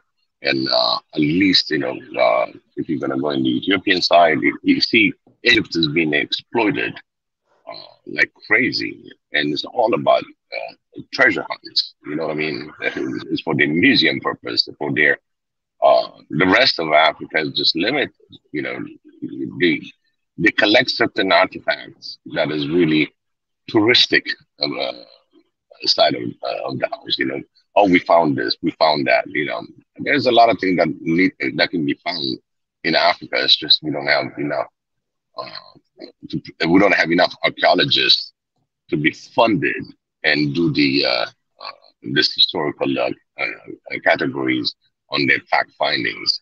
Yes. So that means we need really a serious amount of archaeologists, African archaeologists by Africans, and do our own research, because once it got colonized, they suppressed those histories. And what they replace our history is with the Western histories, and kind of even the language has been influenced by the colonials. So whatever that they tell you now, if you speak French, they're gonna tell you everything about France. Okay, I know everything about France, on the history, on the geography, name it, because it's French. But again, when you go to the English side, okay, you learn everything about Great Britain. You learn anything that they have, from United Kingdom. You go to Scotland, Ireland, and all that. So it's influenced by the colonials, and your history gets buried because now you speak a foreign language as your national language. So right there, you miss a lot. Okay, and God knows how many of those treasures, African treasures, being looted, and they are out there in the British museums. Okay, the same thing with France museums. So we need to look at it from what's being stolen, where those artifacts came, and right there is it's, even though they looted it, there's a history behind it. It's just putting it together. So we need to be strong into rebuilding our own history that's been lost in the centuries. So I'm gonna jump in. Yikarta, salam everybody. Salam Trevor. I know it's your turn, but I just want to say, I think Inyara Sachinan, we ourselves are the gatekeepers of history. I know that I'm looking at a lot of people, my generation, that is talking to their family, immediate family members, their grandparents about historical stuff, which is not written, unfortunately. So, Rasachin, we ourselves have responsibility of telling our stories, and our parents are, unfortunately, in Africa in general, it's not recorded by paper unless we do it ourselves. So I suggest that you start at home. Instead of just hearing the stories, record them, record a visual, like, I'm talking about voice record, write as much as possible. Those are the ways that you record history. You're responsible for your own history, and our parents and our great grandparents, if your great grandparents are still alive, amazing. But even grandparents that might be alive have stories. They were still alive in the second Italian war, and they will tell you amazing stories. Of course, once you've recorded it all over the place, you can eventually triangulate and make sure that it's real and not just imagined. And we have our own responsibilities, is what I wanted to say. Sorry, I kind of jumped out my place. I apologize, but I had to say that.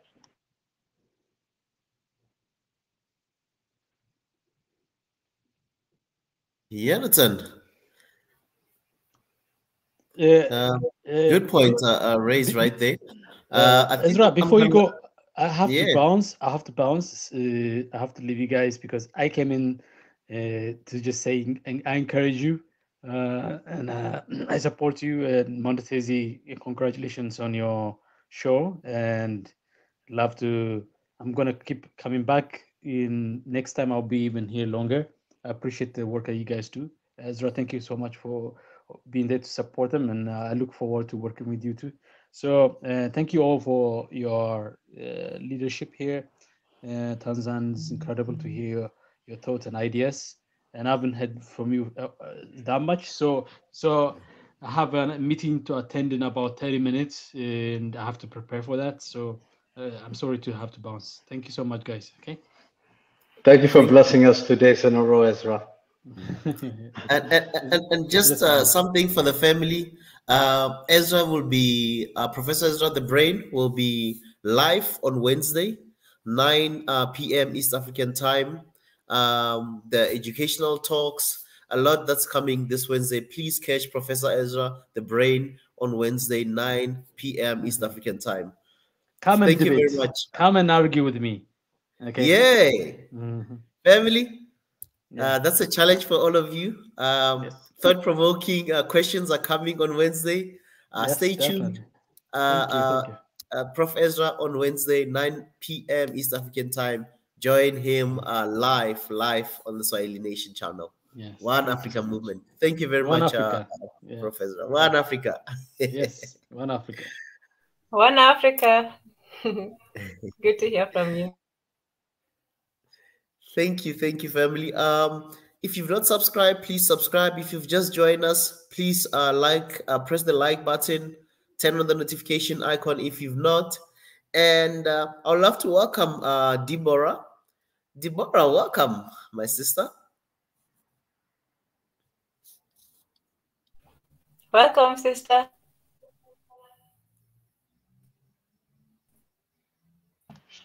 I think maybe he's having some challenges. Hi, Deborah. We can hear you, yeah?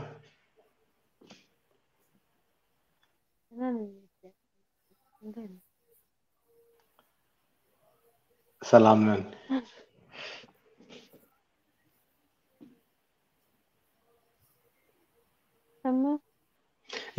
تسمعلش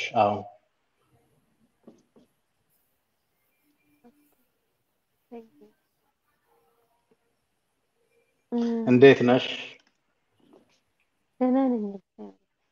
እሺ ትላንትና ወይዘሮ I had a whole entire እንዴት ልበላት ስባል እህት ደብራ ስምሽን እንደሱ ነው that's what I was told to say. So እህት ደብራ ደህና ነሽ ወይ? ትሰማያለሽ? ትንሽ ቫልዩሙ ትንሽ ሎ ነው. I think Big E is also here to transcribe. Okay. Deborah. አቤት Hello, ኤፍሬም ነኝ። ደህና ነሽ? ደህና ነኝ፣ እግዚአብሔር ይመስገን። እንዴት ነህ? ሰላም ነህ? በጣም ሰላም ነኝ። እንዴት ነሽ አንቺ? አሁን ዛሬ ዲስካሽኑ ገብቶሻል አይደል? የሞንዳ ቴዚ ሾው ነው ዛሬ። ትናንትናም ገብቼ ነበረ። አ እ አ ቀጥይ፣ አልሰማሁሽም። አቤት እሰማሻለሁ አሁን። ትላንትናም ገብቼ ነበረ። አዎ ቴንክ ዩ ብለንሽ እኮ ትናንትና ዘጋሽው አንቺ። ቴንክ ዩ ፎር ጆይኒንግ። እንቅልፍ በጣም መጥቶኝ ነው። አመሰግናለሁ። Yeah, it was late. It was late. It was late. Deborah fell asleep. That's great. እና የምትይው ነገር አለ ዛሬ ስለ ዛሬ ዲስካሽን? ዛሬ እንትን ፖለቲካ ነው እያወራችሁ ነው መሰለኝ ነበረ እና አሁን ስለ ታሪኮቻችን ነው የምናወራ ያለ ነው።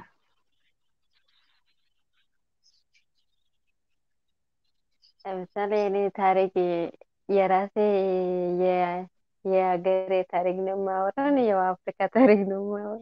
አልገባኝም። ሁለቱም አንድ ነው። ሁለቱም አንድ ነው። ኦኬ ለምን አንድ አፍሪካ ስለሆነ ታሪኩ አንድ መሆን አለበት። ቢቀያየርም አንዳንድ ታሪኮችም የአፍሪካ ታሪክ መሆን አለበት አይደለ? እኔ ብዙም አላውቀውም ለአፍሪካ፣ ግን ትንሽ ትንሽ የማውቀው ለሀገሬ ብቻ ነው የማውቀው እንጂ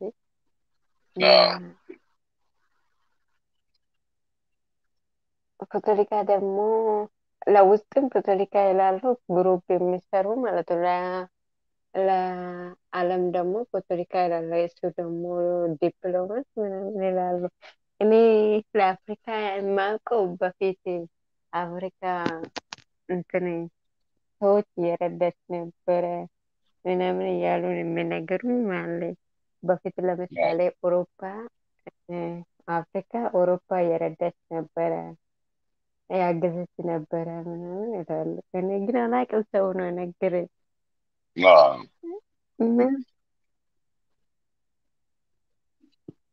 ለፖለቲካ ደግሞ እንደ ፖለቲካ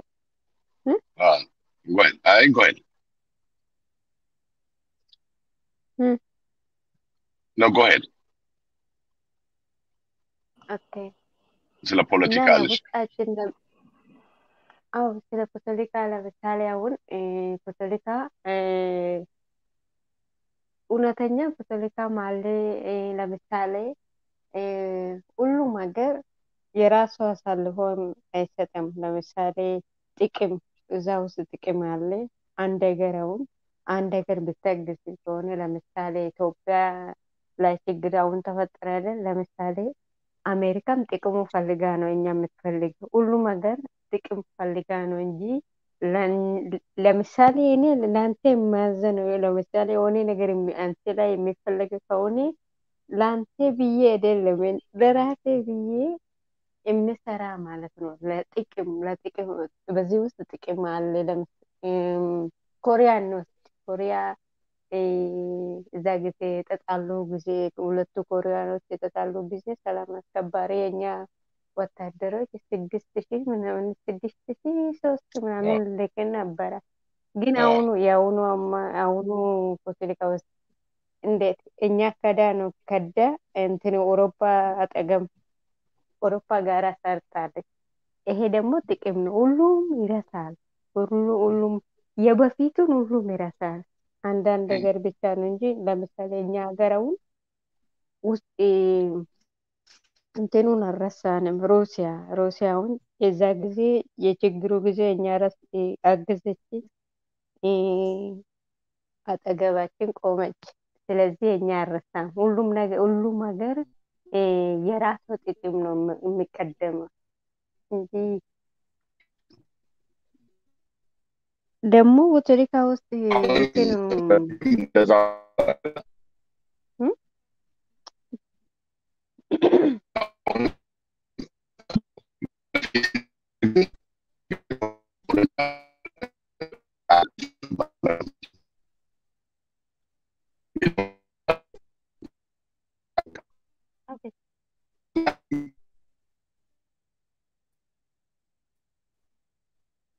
Okay, I think we having some issues with Biggie's network.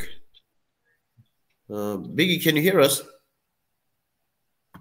Okay, I think yeah, like you breaking up from our side. Really? Can you hear me now? Now it's better. Much better now. Okay. One of the things that she's talking about, a little bit of when it comes to the history side, she said she knows a lot more about Ethiopia, her own country, but she hears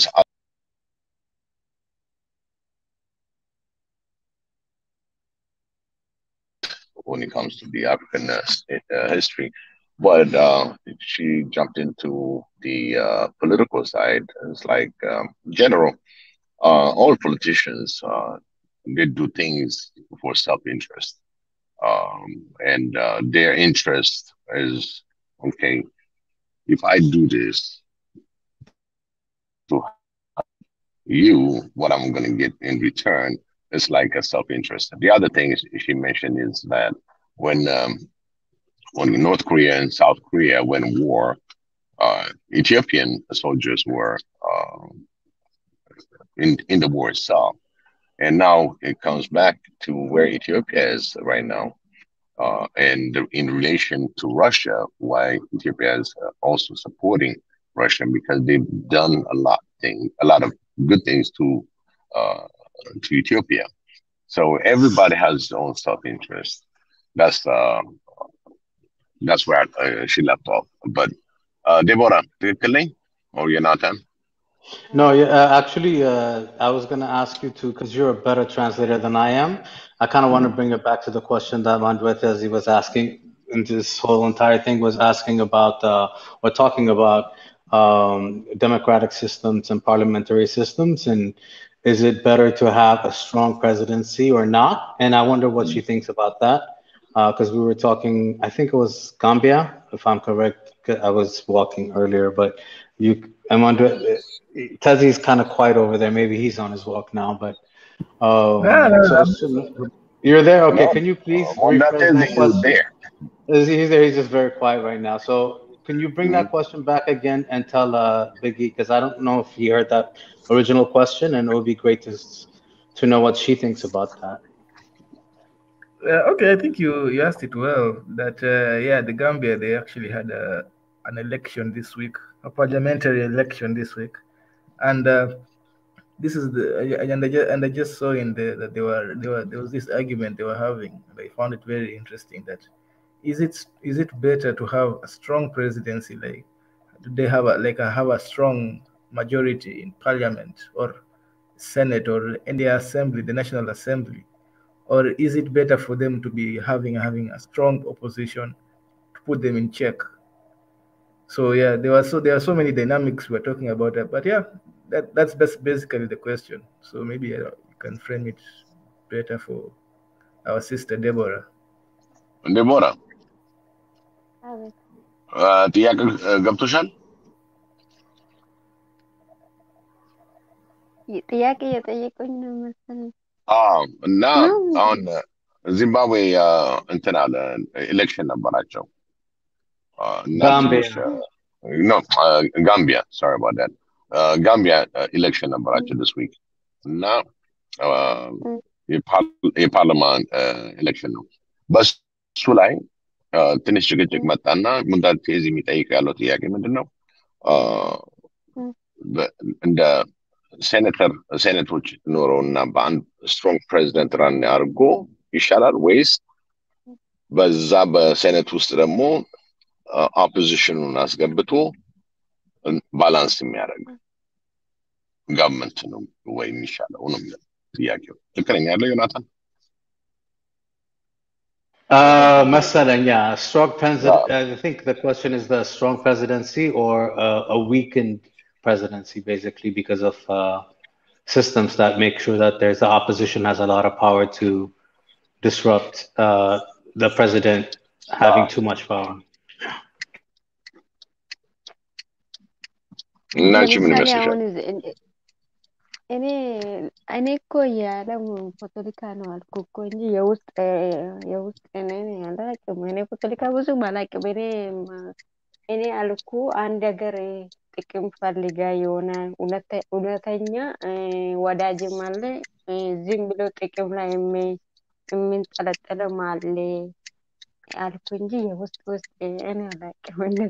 ፖለቲካ ብዙም አላውቅም። ለምሳሌ አሁን አፍሪካ ውስጥ ለምሳሌ መጀመሪያ እኔ እንደ አፍሪካ የኢትዮጵያ ብቻ ነው እንጂ ሌላ ሀገር ስቶሪ አላውቅም ብዙ።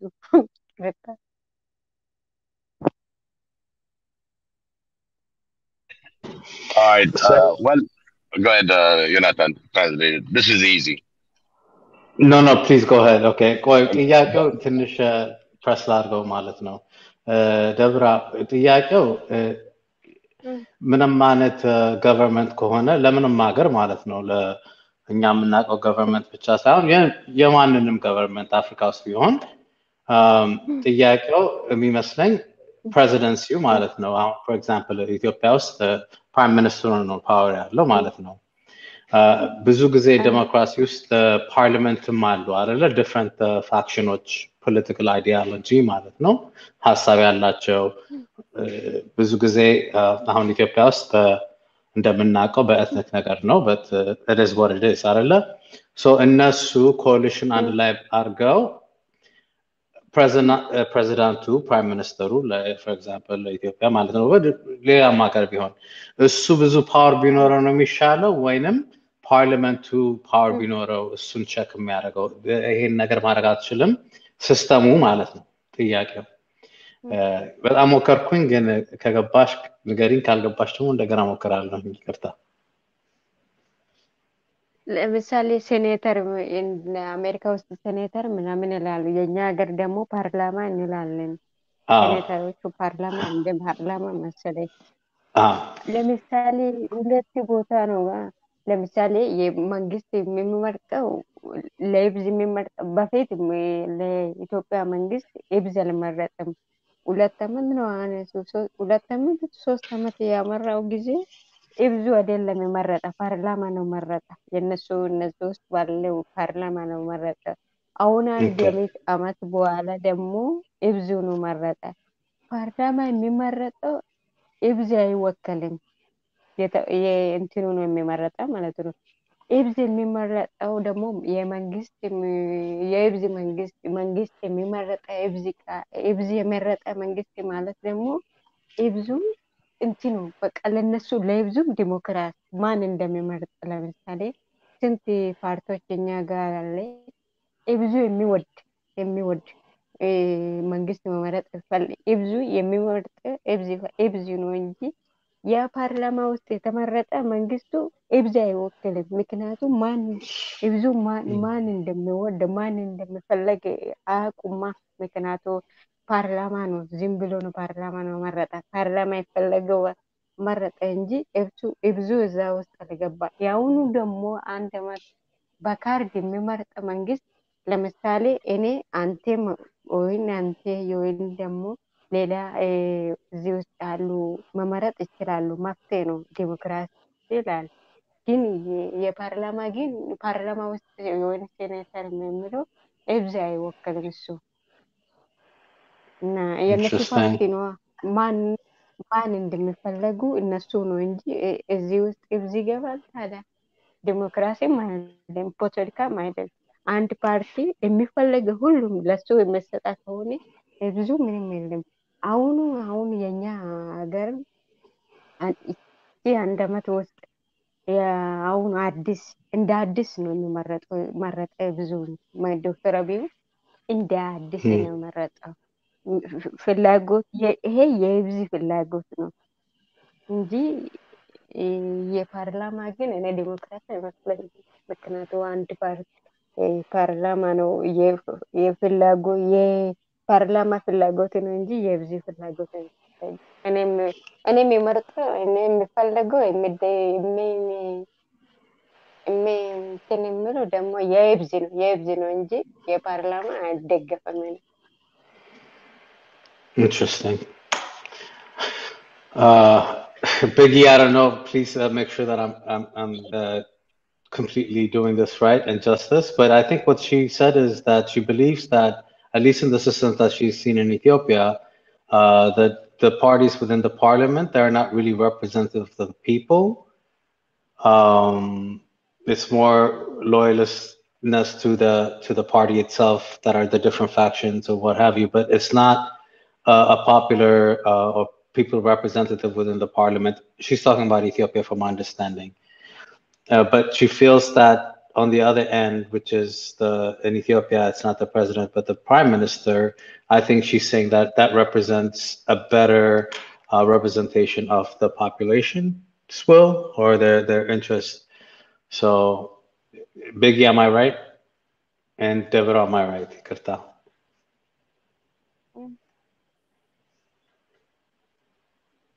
እኔ ደግሞ ጥያቄ ያለኝ ለምሳሌ የአፍሪካ ዩኒየን አለ አይደል?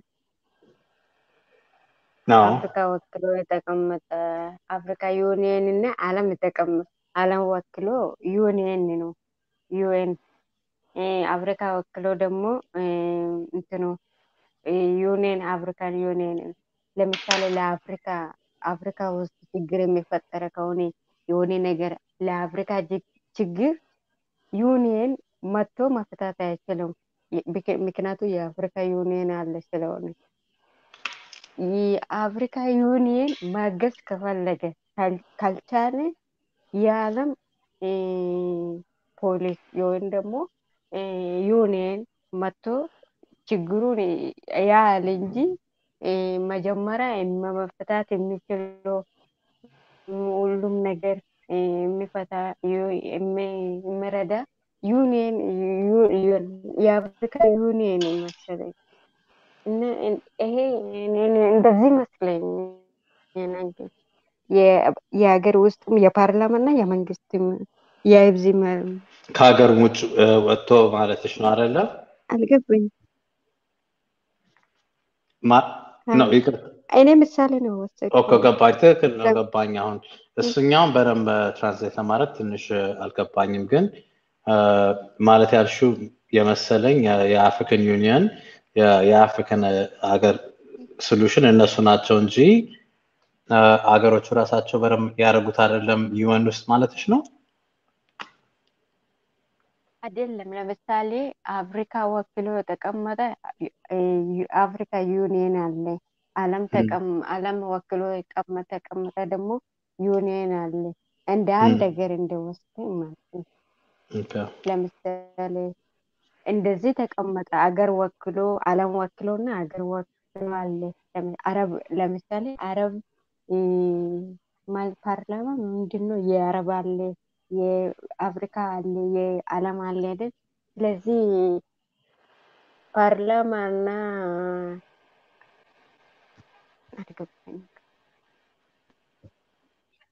የአፍሪካ ችግር ለምሳሌ የአፍሪካ ችግር የሚፈታ መጀመሪያ ዩኒየን አይደል? አፍሪካን ዩኒየን ውስጥ ማለትሽ ነው አይደለ? አዎ ትክክል ነሽ። እነሱ ካልቻሉ ብቻ ነው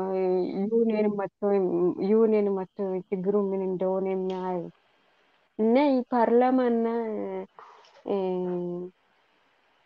ለምሳሌ እኛ ሀገር ውስጥ ካቶሊካም አለ፣ ካቶሊኮች አሉ፣ ፓርላማ አለ፣ ኢብዝ አለ። ኢብዝ የሚመርጥና ፓርላማ የሚመርጡም አለ። ግን እኔ ዩኒየን እና ዩኤንን እንደ ምሳሌ ወስጄ ነው አንተ ጠየቅኩ። እኔ እንኳን እሱን ጥያቄ በደንብ ለመፍታት እኔም ራሴ አልችለውም። አይ ነው በጣም አሁን ገብቶኛል ጥያቄሽ፣ ግን እኔ ራሴ ምን ብዬ ኤክስፕሌን ለማድረግ ለረሰፍተም አልችልም። ግን ያልሽኝን transcribe አድርጌያለሁኝ. Amanda Tezi, did you hear what I had transcribed for what she said before? No. I'm actually waiting for, I don't know, for a translation. I don't know. No, because we asked her the question that you asked, and what she was saying is in Ethiopia, at least from her understanding of it, at least, is that the actual parliamentary parties are not really representative of the people, and it seems that it's more representative when you're looking at the election of the president, or in Ethiopia's case, the prime minister, which is more representative of the people. So I guess in a sense, and I completely could be discorrected, but hopefully I'm saying what she said correctly, that she feels that that's more representative. So I guess in a sense, does the prime minister should have a lot more power, right? So I think she's saying, well, it's more representative in that end than it is in the parliamentary body of Ethiopia, at least in her country. So that's what she was saying. እኔ ወሰድኩ ምን መሰለኝ እኔ ወሰድኩ ለምሳሌ የአፍሪካ ዩኒየን እንደብዝ ነው ወሰድኩ የዩኤንን እንደ ፓርላማ ነው ወሰድኩ ለምሳሌ ገባኝ መት ኦኬ እና መጀመሪያ የሚቀደመው እብዝኖ ፓርላማ ነው የእብዝ ችግር ፓርላማ እንደማፈታት ይችላል ያ Okay. So she was giving examples of the AU and the UN as well as a parliamentary system themselves, representing countries and countries' concerns. በጣም ይቅርታ ደብራ እኔ አማርኛ በጣም ጥሩ ነው ግን ያን ያህል ኃይለኛ አይደለም ግን ያልሽውን በደንብ ገብቶኝ ትራንስክራይብ አድርጌያለሁኝ I'm going to take it back to Mwenda Tezi there. Tezi, it's up to you now. Oh, okay. So actually, that's a very interesting perspective. That it's really actually very interesting to process that the president. Okay, in Ethiopia's case, that the presidency is what represents the people, but the parliament does not. It's a very usually in other countries, it's usually the reverse. Like the people who is the parliament. The parliamentarians that actually represent the people on the ground, the president seems to be in their own world.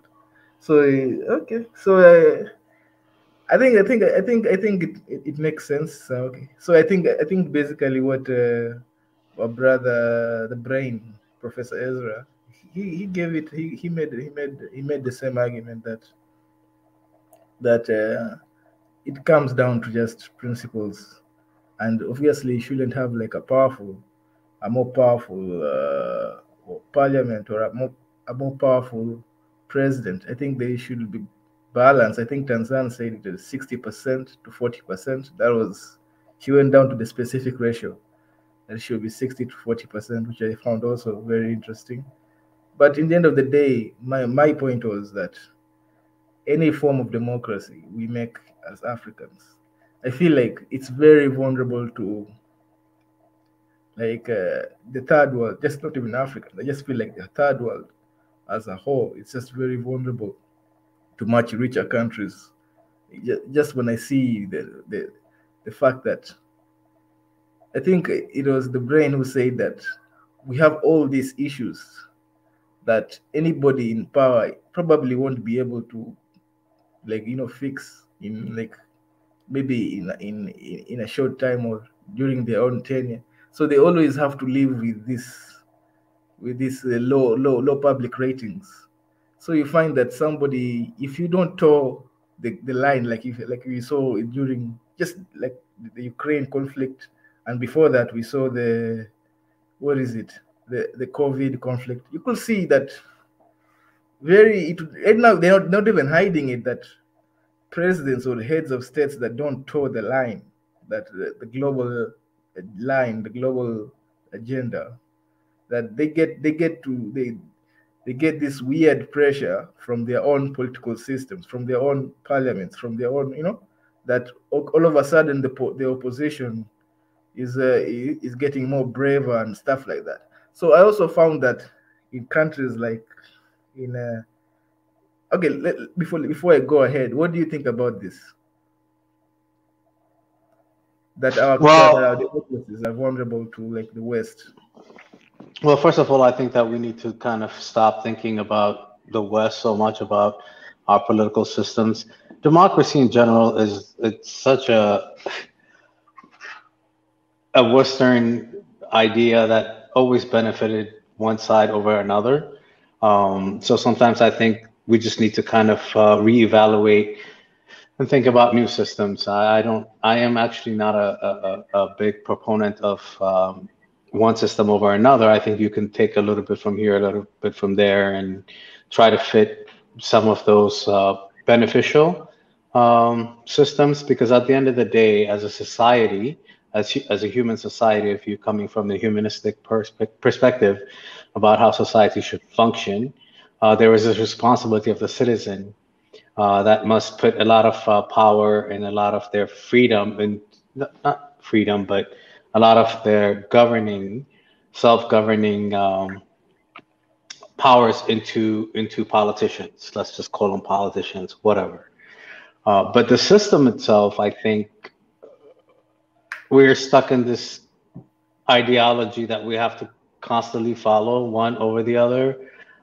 We know governments differ. Of course, we understand democracy has different levels of it, whether we're thinking Europe, whether we're thinking the Americas or Latin America. And then, of course, you could even talk about systems that might be proto democracies, or in some instances, I mean, China's not a democracy, right? Huge population and functioning. And so, I mean, but they're doing good, right? I mean, under what guise, and what is it that people as society are willing to tolerate? And for Africa, for me, I think that we need to reevaluate and not necessarily just have to copy paste European ideologies of what government systems should look like. That's my point of view, really, honestly. So I am completely against copy paste. I'll say that. Okay, yeah, Yes, you raised a good point. Oh, yes, sister Deborah, speak. Let me. Okay, you've raised a very good point, but no, Deborah, I'm sorry. I thought Deborah was going to say something. But go ahead. I'm sorry. Deborah, you want to ለምሳሌ አሁን አንዳንድ ሀገርም አለ አፍሪካ ውስጥም ወይ ስሙ መጥራት አልፈልግም፣ ግን አንድ አመራር ለምሳሌ በፊት አባቱ ካስተዳደረ ሀገሩ ለልጅ ያስተላልፋል፣ ልጁ ደግሞ ለልጅ ያስተላልፋል። ይሄ ደግሞ ዲሞክራሲ ነው ወይም ደግሞ ፖለቲካ ይባላል። Yeah. So she was saying, like, in Africa, it's, we say democracy, but we have, I guess, what you would call, I mean, in most countries, I guess you call it kingdoms in a sense, because it's a father passing it to his child, the child passing out to his child, which is that democracy is what she was asking.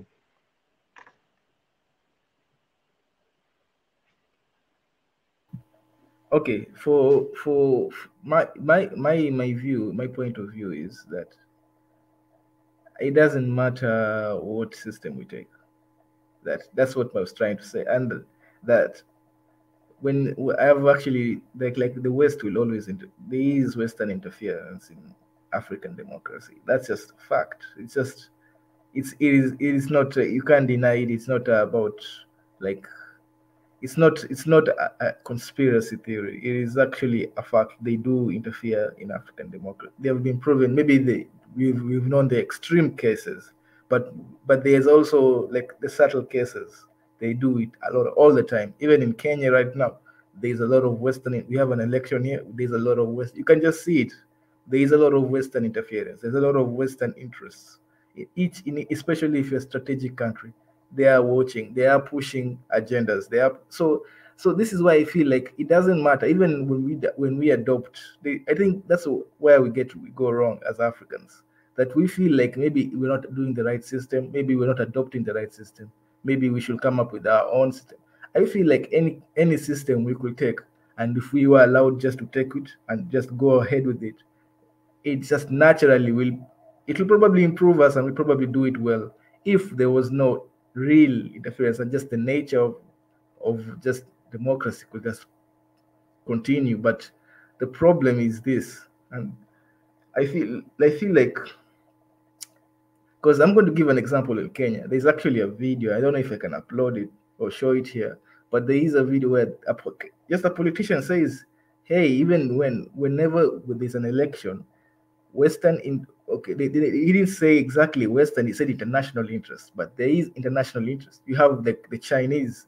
It's not just Western anymore. It's also the Chinese. They have interest. Like in Congo, if there's an election in the Congo, you really think like there is no Western interest there? They are going to try to push for people who favor them. They're going to push. Even in Kenya, we have guys we have land issues in Kenya. We have companies that are Western, that they have land in Kenya since colonial times. They will probably push for candidates or somebody who will favor them. We have the British who have a camp in Kenya, who have a military base in Kenya. They when there's an election in Kenya, they are very much involved. So you find that because of this, even when you look at the politicians in Africa, just as a general, where do they send their money to? When they steal, where do they send their money to? They send their money to Europe. Like the presidents in this Francophone, when all these corrupt presidents in the Francophone countries, when they get ousted, where do they go? They go to France. These are just obvious interference. You can just see that, hey, there is a lot of there's this invisible hand that really just gets in the way of just the natural progression of a country. That that's like maybe in Europe or in Japan or Asia, you find that. I like the story of Japan because that's how they became a democracy. Okay, not democracy. How they became to be more advanced is they read the Dutch. Like, I don't know, this is what I read. The Dutch books came through some ancient trade during I don't know which era, maybe the early, just maybe around 1,000 years ago or something. But there were Dutch books that came through trade, and they started reading those books and they started developing. So I feel like if we just had that type of opportunity just to grow on our own, because I see it in all our countries. Even you can see it in Ethiopia. You can look at Ethiopia. Just like there was just progress. You could just see, hey, there's progress. All of a sudden, there's a war. So you feel like Tezi, I just kind of want to just remind you, the examples that you gave, these are heterogeneous countries. A place like Japan or the Dutch, very heterogeneous. I'm talking about population-wise, right? Same thing about South Korea, for example. Now, of course, before they separated. But my point is, I just want to remind you, with Africa, what makes it so difficult to do that is because it's completely heterogeneous. Just Kenya. How many languages exist in Kenya, if I may ask? Probably there are many languages.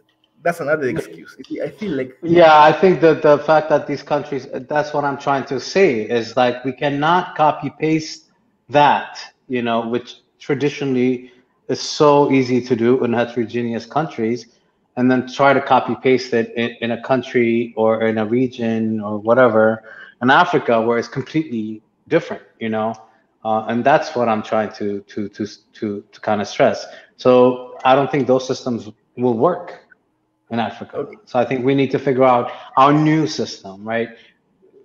We don't have to be attached to old systems, yeah? Now here's where I also disagree, because we had this. It's actually a myth that I feel like we need to bust it right now, that Africa copy pastes like systems from somewhere outside. We were saying this with the education system, that somehow our education system is copy pasted from somewhere. But I think it was with Mika, His Excellency Mika, we were in a stream, and we actually just checked the facts, and the facts were African education is just it is specific for Africa. It was made specific by Africans for Africans. The education systems we have now, of course, it requires a lot of improvement, but it was made by us for us. So these are the myths. Like when you talk about even democracy in Africa, democracies in Africa is not the same as democracies in Europe or United States or in Asia. Even if we may borrow some things which is just natural in humanity, that we borrow things everywhere. But if we come to it like the way we do our system, and if you look at the systems they're totally different. Although we may borrow 1, 2, 3 things, the problem is, and I just have to say it because I've seen it. I used to believe that maybe it is us. Maybe we need to do this. Maybe the problem is us when we do this. But then I came to realize, no, the problem is not us. The problem is that there is this, every time we make a little bit of a progress, a little bit of something unnatural happens. Because I feel like yes, we are diverse as Africans, but we are also what? I think we are more, when it comes to diversity, I think Africans, when it comes to democracy, was it acceptance of diversity? I think we are more accepting of diversity than anywhere in the world. I think even we can come up, I think we're already coming up with systems that are probably, the world will probably borrow from us. Maybe in the next 2 decades, as the other places of the world become more and more diverse, you can already see the problems. They probably borrow a leaf or two from how Africans deal with diversity. So I don't think the problem is that, because I give you a good example of Ethiopia. You find that there was a lot of progress, right? There was just progress. Then all of a sudden there's this interference, and you've been taken, like, you went 2 steps forward, you've been taken 3 steps back. If there was no interference and there was no war, let's just imagine how far Ethiopia will be right now. So and this is the story of many African countries. It's just not Ethiopia. It's even in Kenya. We find that there's a lot of, literally, I was talking about, we were under siege just the other day, that there was a change in the constitution. I was laughing about that. You and I were laughing about but that. I can't believe he tried that. But then I think that also goes back to what Deborah was saying earlier. This idea, like, why does it have to be the same families that continue to feel like that they need to be in power? Anyway, go ahead. But yeah, that was crazy. Exactly. That's what I'm trying to tell you, that it's not that who allows them to be in power. Like, it's not us, because they're not popular when it comes to their own countries. They're not popular. By the way, she specifically said, I'm not talking about a specific country, but I think she was talking about you guys. But anyway. Yeah. Like in Kenya, like, let's talk about Kenya. This guy, the president, the current president right now, his dad was a favorite of the British.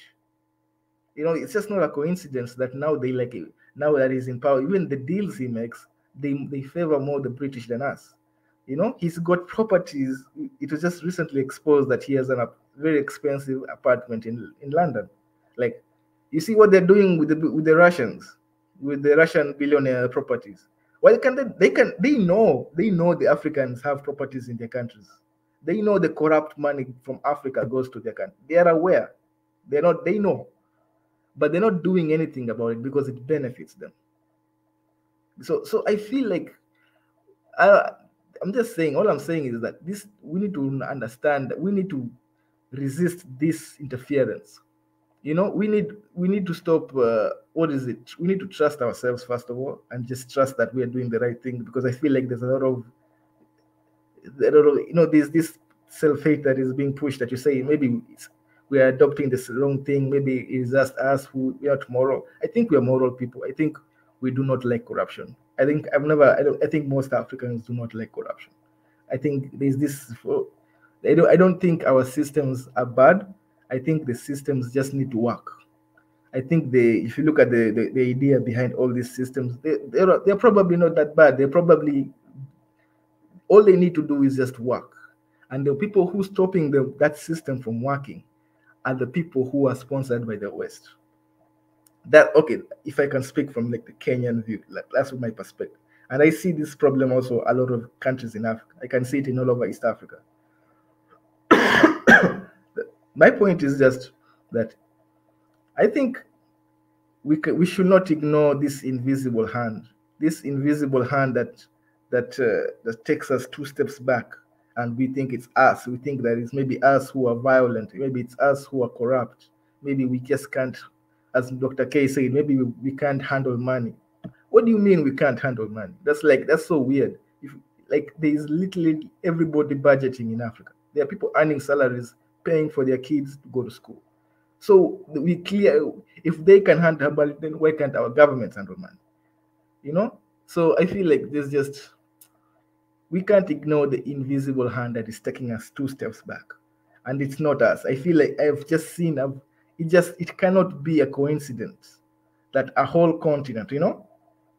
It just can't be a coincidence that we're just all corrupt, lazy people, or corrupt people who can't even manage themselves, or because we have so much diverse, even in this continent, we have a diverse set of systems.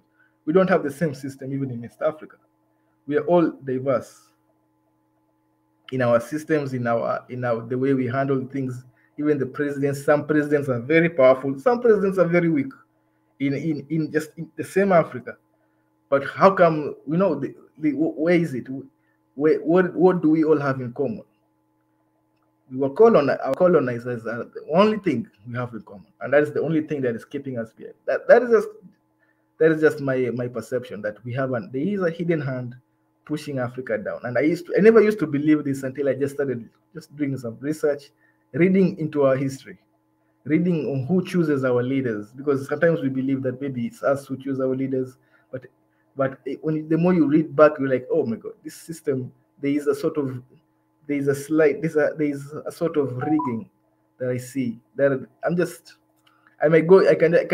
can go for a rant forever, but my point is that I feel like whenever an African country just progresses, even when you saw from Gaddafi, you saw it maybe from Magufuli, maybe you saw it from, just when you see an African country progress, even you saw it in Ethiopia, just that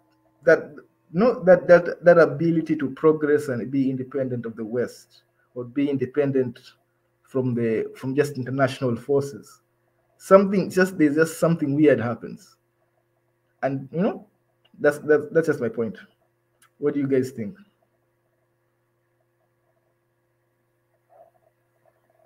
I have a lot to say, but I'm going to let Tanzan talk because I've been talking a lot. To be brief, sorry. People say countries leading in corruption and greed, and then we say, oh, we're so greedy and corrupt. Who are the greediest and most corrupt people on the planet? Who gets all the corruption money from? Do you know, I think there was a video about, you know, where the money in Afghanistan, Iraq, all this war money is going. People are rolling. We're talking about, you know, people stealing some millions of Naira or Kenya shillings here. People are still stealing like billions of dollars and millions of dollars. So our corruption is small and minor compared to the global corruption. In fact, we're not greedy and corrupt enough, because if we were so greedy and corrupt, we should have been, you know, the wealthiest, because greed and corruption is supposed to bring you money, but it's obviously just to bring us poverty. So we're not really greedy or corrupt enough. It's only a very few people who are very, very greedy and very, very corrupt. Let's just say that. So Africans as a whole are not greedy and corrupt. If it was so, we'd be the richest people on the planet. So that's the first thing. And the second thing is this, is 2 aspects. Is one of them as what is the point of government? The point of government is to keep the system running. It's not to, you know, serve some power fantasy of individuals. It's supposed to be to keep the structures running. So once we come up with something that works for the people, whether it's in, you know, incorporating traditional, you know, rulership, or we also have to modernize, because even if we're government, we're still representing each country's government on the global scale. So it has to be both, you know, with the people and, you know, to the rest of the world.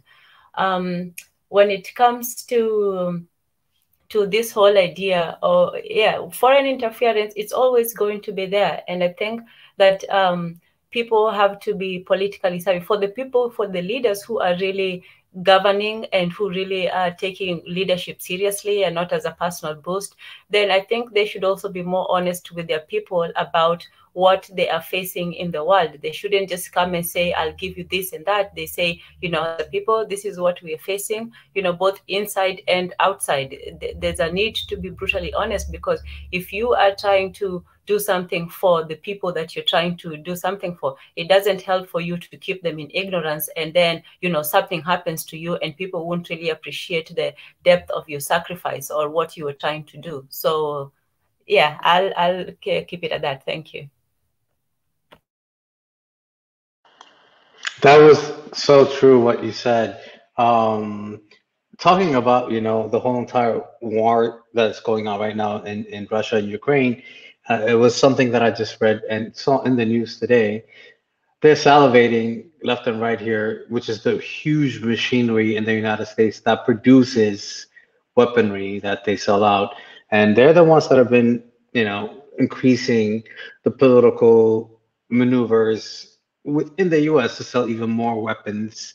So yeah, there's all kinds of stuff when it comes to the manipulation of warmongering. But I just want to kind of bring it back to policy and to thinking about historical perspectives about not just Ethiopia, but certain amount of number of African countries that between the predominantly the late 80s and most of the 90s that just wanted to go towards the direction of what they call developmental strategy of development.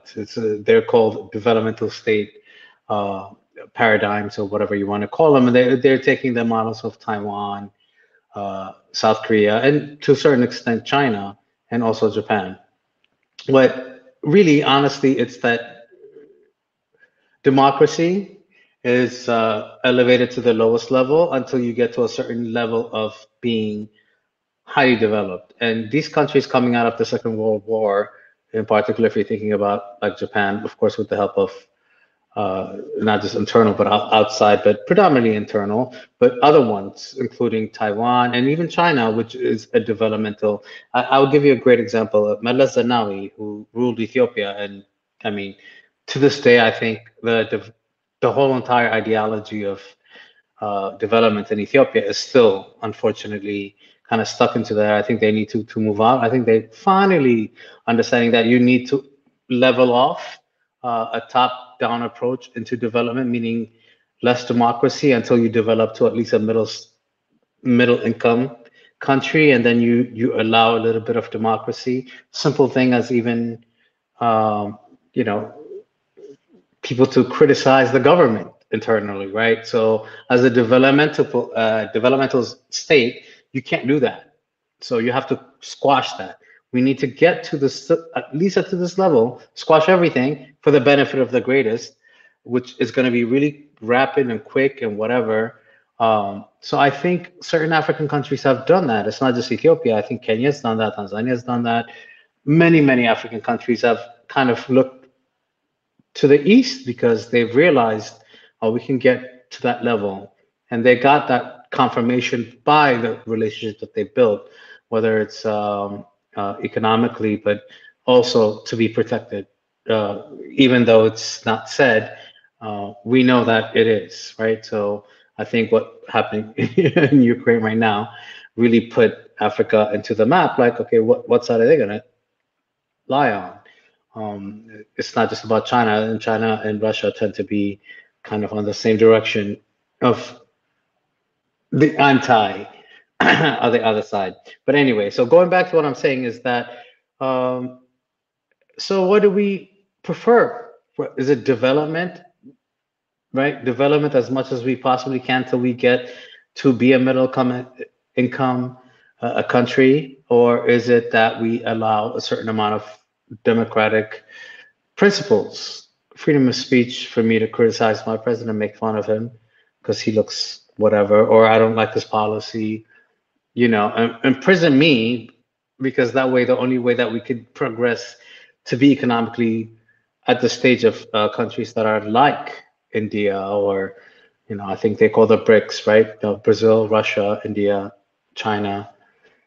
So yeah, I think African countries have gone towards that route, and politically that has been a problem, and I think that's what Ethiopia found itself in. Like, you cannot copy paste, is what I'm just saying. They tried to do it, and it didn't work out so perfectly well. Did Ethiopia manage to do? I will say like 80% of it they did. They were, not just Ethiopia, several amount of countries that did that. They were the fastest growing economies in the world for over a decade. The top 10 countries, and at least 8 of them were in Africa, where, you know, Ghana, Ethiopia, even a country like Madagascar will show up once in a while on that list. And it's because of that political understanding of economic growth before anything else. So now I think that we are there, that people are starting to question, okay, where is our freedom? And that's when it's kind of internal issues are happening. So political systems coming out of it also need to address those at the local level and frame it in their own way, instead of trying to copy whatever these other countries have done, including China, by the way. But you cannot disregard the fact that what these African countries and leaders did in squashing democracy in the head of development did not happen by a vacuum, and positive things have come out, right? So, but the cost of what is the question? Yeah, I see what you're trying to say, but like, I have to say that I don't agree that the issue is ideological. I don't think the issue is ideological. Personally, I don't think I think that the poverty in Africa is not because of ideology. Because if you mentioned the 90s and the 80s, the IMF, there's a reason why the IMF has such a bad rep, because during the 90s, during the 80s and the 70s, from the 60s, 70s, and 80s, the global South were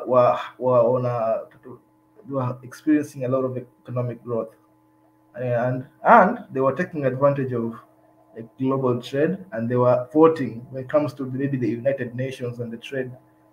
They were voting for favorable trade trade deals and all that thing. So the problem is, then came the IMF.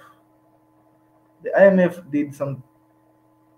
Oh yeah, my brother Biggie is. Oh yeah, thank you. Oh, he's back. We got to remind you. Yeah. What happened with the IMF is that they raised the interest rates. It was totally by accident, but what it caused is massive poverty in the global South. So, the problem in Africa is not ideological. Like people saying that maybe if we were this democratic, maybe it's not that. I've read just read a lot of books, and I realized it's not that. It's economical. The problem is the global economy. That is what's affecting Africa. In fact, let me tell you something. People think that Africa gets the aid from maybe the West, but if you look at the numbers, it is Africa that is aiding the West. Like, most billions of dollars leave Africa. Billions of dollars leave Africa in terms of capital, and little comes back. That's just, already you can see that there is no ideology that can fix that. That's just an economical issue that we need to understand as Africans. And I think what can fix that, I think somebody spoke about education, or I was just reading my own thing. Yeah, I think Mickey has a point here that it's all based on the education. It's not the system of education. I just think as more Africans get educated, as more and more Africans, as I see it, and I'm seeing it in the youth also, that as more just you get educated, like, hey, these policies, you can just see the government, the policies in our own governments. You can just see, like, hey, this is not benefiting us. It's benefiting guys who come from outside. You can see even in Kenya, it's much harder to start a business in Kenya, but it's much easier for a foreigner to sort of, these are just, so when you have educated people, this becomes just so obvious, that, hey, these are just the issues that we need to look at. So I don't think maybe if you could be a dictatorship, you could be a democracy, you could be a monarchy. But as long as you are fighting for your interest, as long as your country is just, as long as the government is functioning the way it should, it's been proven all over the world that it doesn't even, you can adopt any system as long as it's functioning the way it should function. Probably the people will be comfortable. That is just what I think. I don't think it's any system we need. I don't think it's any ideological system or any, any theory or any, or maybe self introspection or something like that. I just think that. So you basically answered your underlying question of this whole entire conversation. I'm sorry, I'm laughing because that was a big question you asked in the beginning, but you answered it just now. It doesn't matter. Yeah. See, this is the time where you answer the questions. So this is, I just gave my opinion that it doesn't. I don't think it matter. It doesn't matter. I don't think it matters. It just everything needs to work. The systems just need to work. That's all I need. A country just needs to look out of it. Like it's basic. Like if you're losing more money in your country than that is entering, like it doesn't matter if you're a dictatorship, if you're a, it just doesn't matter. If you just look at that, like that's simple, just basic maths. It's just basic mathematics. A lot of more money is leaving your country than is entering. If it doesn't matter if you're a king or you're a president or you're a dictator. These are just things that you need. So nobody's just looking at these things. So basically, that's just my point. So what do you guys think? Just to add fuel to the fire, right? African economy, okay, is $2.2 trillion. America economy is 17.2 or something like that, $1 trillion. And if you look at the continent, you can have the whole United States tacked inside Africa, and you can add China, you can add Europe and everybody else. Okay, for me, just looking at the numbers itself and how much of our, I'll say sixfold of that is out. The only thing is maybe tenfold, if I'm not mistaken, for the size of the continent and the resource that we have. So that tells you, you're still on the blink of $2.2 trillion. For me, a lot of the nations should reflect. It should be one nation economy. The 2.2 million, it shouldn't be just the African worth for the economy. They're taking so much out of it to begin with. They're stripping it to bare bone, where the people are not getting any of that in return. Do we have good schools? Do we have clean water? Do we have electricity? Do we have utilities? That's one thing that you always question, that one African nation can really cover. Take Congo. They can cover the whole nation, the whole African nations, from her resources, from her part that she can play. Just Congo can support the whole Africa in economy, in everything, because of the resource. But again, there's a lot of empowerment that if the West doesn't really select your leader, if they don't agree, they'll put fire under your shoes. It's too hard to handle. So you got to be really tied into it. If not, they talk about assassination flagrantly assassination. So we know what's going on. So when it comes to on the politics, again, what I go down to is the people that's going to be making their decision and their fate. In order to make that happen, we have to make Africa aware of what's going on outside their little cribs. You understand? We need to Yeah, get that done. yeah, I agree with you, my brother Biggie. Because fact, what we need to do is make Africans even more aware, like not just aware on like maybe on the outside level, surface level awareness, like, oh yeah, there is something going on behind the scenes. But we need to be aware just by the laws. Like we need to catch these policies when they're just when they're in on the infancy, when they're just be like, hey, we know what that policy is. That policy will hurt us in the future. That policy, we need to catch these politicians, or we need to catch these or the puppets, or when they're making the policies, like, hey, don't do this, so that when they're making these policies, Africans are aware that, hey, this will affect the economy in this way, and we will get hurt.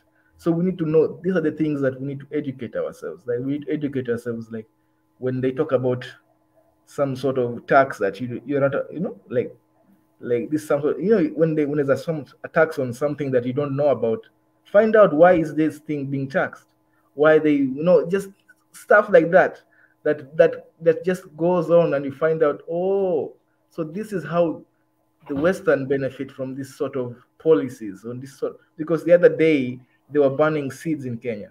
You know, they were like you can't exchange seeds in Kenya. It's just a weird law. But when you look at it, you find that okay, so because we need to importing seeds now, so we are now importing seeds. So just things like that. You need really, and already people raise the flag, so you find that there's even more and more people getting to know these things. So the guys who when you see something funny, just raise the alarm, like, hey, this type of policies, it'll hurt us in like this, or it will benefit like the Western or the Chinese. This is how they benefit from this set of policies, so that when everybody is aware, they give that political pressure to the politicians, that so they make it a little bit harder, just and things like that, they make a big difference. That's what I've seen, that just making it a little bit harder to push policies they could have probably pushed easier maybe 10 years ago, but now it's just harder for them just to push these policies, because everybody is aware that, hey, when you do this, you're not benefiting us, you're being a puppet, and and that might affect you in your next election. So just things like that, I feel like is going to help Africa. And in a way, it's helping Africa in just a way, as you can see, just this, like, even the small progress we've made. I just see that maybe this just awareness and education is really helping us. So yeah. Mwenda, Tezi, I have a question for you about that, because this kind of crosses over what you're doing on your show on Sundays, which I appreciate and I love, and I think it's great. And what E is doing about diasporas, and it's like this crossover. I feel like sometimes diasporas could be a hindrance into what is peacefully could be a great process of political systems in Africa, because I think the diaspora could be a very negative effect of what's going on the ground, because it does not affect them directly, physically, immediately, and yet they have such a, because of, obviously we live in a much more connected world, so they have a large voice in thinking about social media and all that as well. So, I mean, what is the role of the diaspora, in Africa, trying to do their own thing politically, where actually sometimes their diaspora may be even more of a bigger problem than the countries that traditionally would be that we're afraid of, right? So diasporas with big noises in their basements in the middle of nowhere that could completely create chaos in for whatever reason. Do you see what I mean? Like politically, what is the role of the diaspora? Because do you really want them that involved? And what are the resources? And are they really actually a problem? Maybe sometimes, right? Yeah, okay. My view of diaspora are two types of diaspora. I feel like there is the diaspora that's coming back, that's investing back on the continent, you know, that they are really just temporarily in the West, you know, that most of their investments are back home. Maybe they are in the West to work and they're planning to retire back home, or they are already trying to start businesses back home. I see a lot of them in Kenya. Like they find an idea. They find an idea in the West. They say, oh, I can make money from this back home. So that's what they're trying to do. That type of diaspora, and then there's the diaspora that's just gone. You know, they're gone. You know, there's no coming back. They're gone. You know, so both of them are diaspora, but you know, one you can get like, hey, this one is gone. Like they're gone. They're not coming back. Their connections to the country is really just maybe it's really minute. They don't submit remittances, which by the way, in a lot of African countries, the remittances are actually the highest source of foreign exchange. Like I think Africa probably is the only one of the biggest continents that gets a lot of remittance. We get it in billions of dollars. It's exponential. It's really what it shows really is that our biggest export is labor. Just so there's some historical slavery undertones over there. I heard a lady called Wanjiandoya. She was talking about these things, that why still to today that our biggest export is still labor, cheap labor. Yeah. Because that's really what's making money in Africa, our biggest annual foreign exchange. But I found that the diaspora that comes back, that one, they tend to complain and, hey, why am I not? You know, they tend to see the obvious discrimination. You know, they tend to see the like, hey, why is it that these guys have an advantage over me when I've got my money is here, I've got the same type of, but why are you charging me like this? And this guy, because of his different nationality, who is a foreigner, is not charged like this. You see, so they get to be on the same platforms as this, and they get to see these laws, all of these discriminatory laws, or these laws that hurt Africans but benefit foreigners. They get to be there. They get to see that. They get to see it, like, and they get to like blow the whistle, like, hey, this law is not, you know, like, hey, this is not okay. This is not okay. When I bring money, when I try to make an investment over here, you find that there are laws in Africa. A lot of crazy stuff in Africa that actually deters investments. You know that, like, whoa, why can't I bring this piece of equipment over here? Why is it so? Why do I have to jump over loops that make it almost impossible to invest in Africa? So you find that just these are the things that really hurt us. You know, these are the, like, then you find, you know, this when you see money leaving the country and it's becoming, and they make it even more difficult for money to come back in the country. You know, because of corruption. Somebody keeps saying it on the comment section that corruption is actually I know we don't like to talk, I know it's like the most obvious thing that has been said all over the place, but we need to talk about it because it's really bad. Like when it's been allowed to grow into this eating the monster that eats us. Like corruption is a huge deal. Like it really stops a lot of investments in Africa.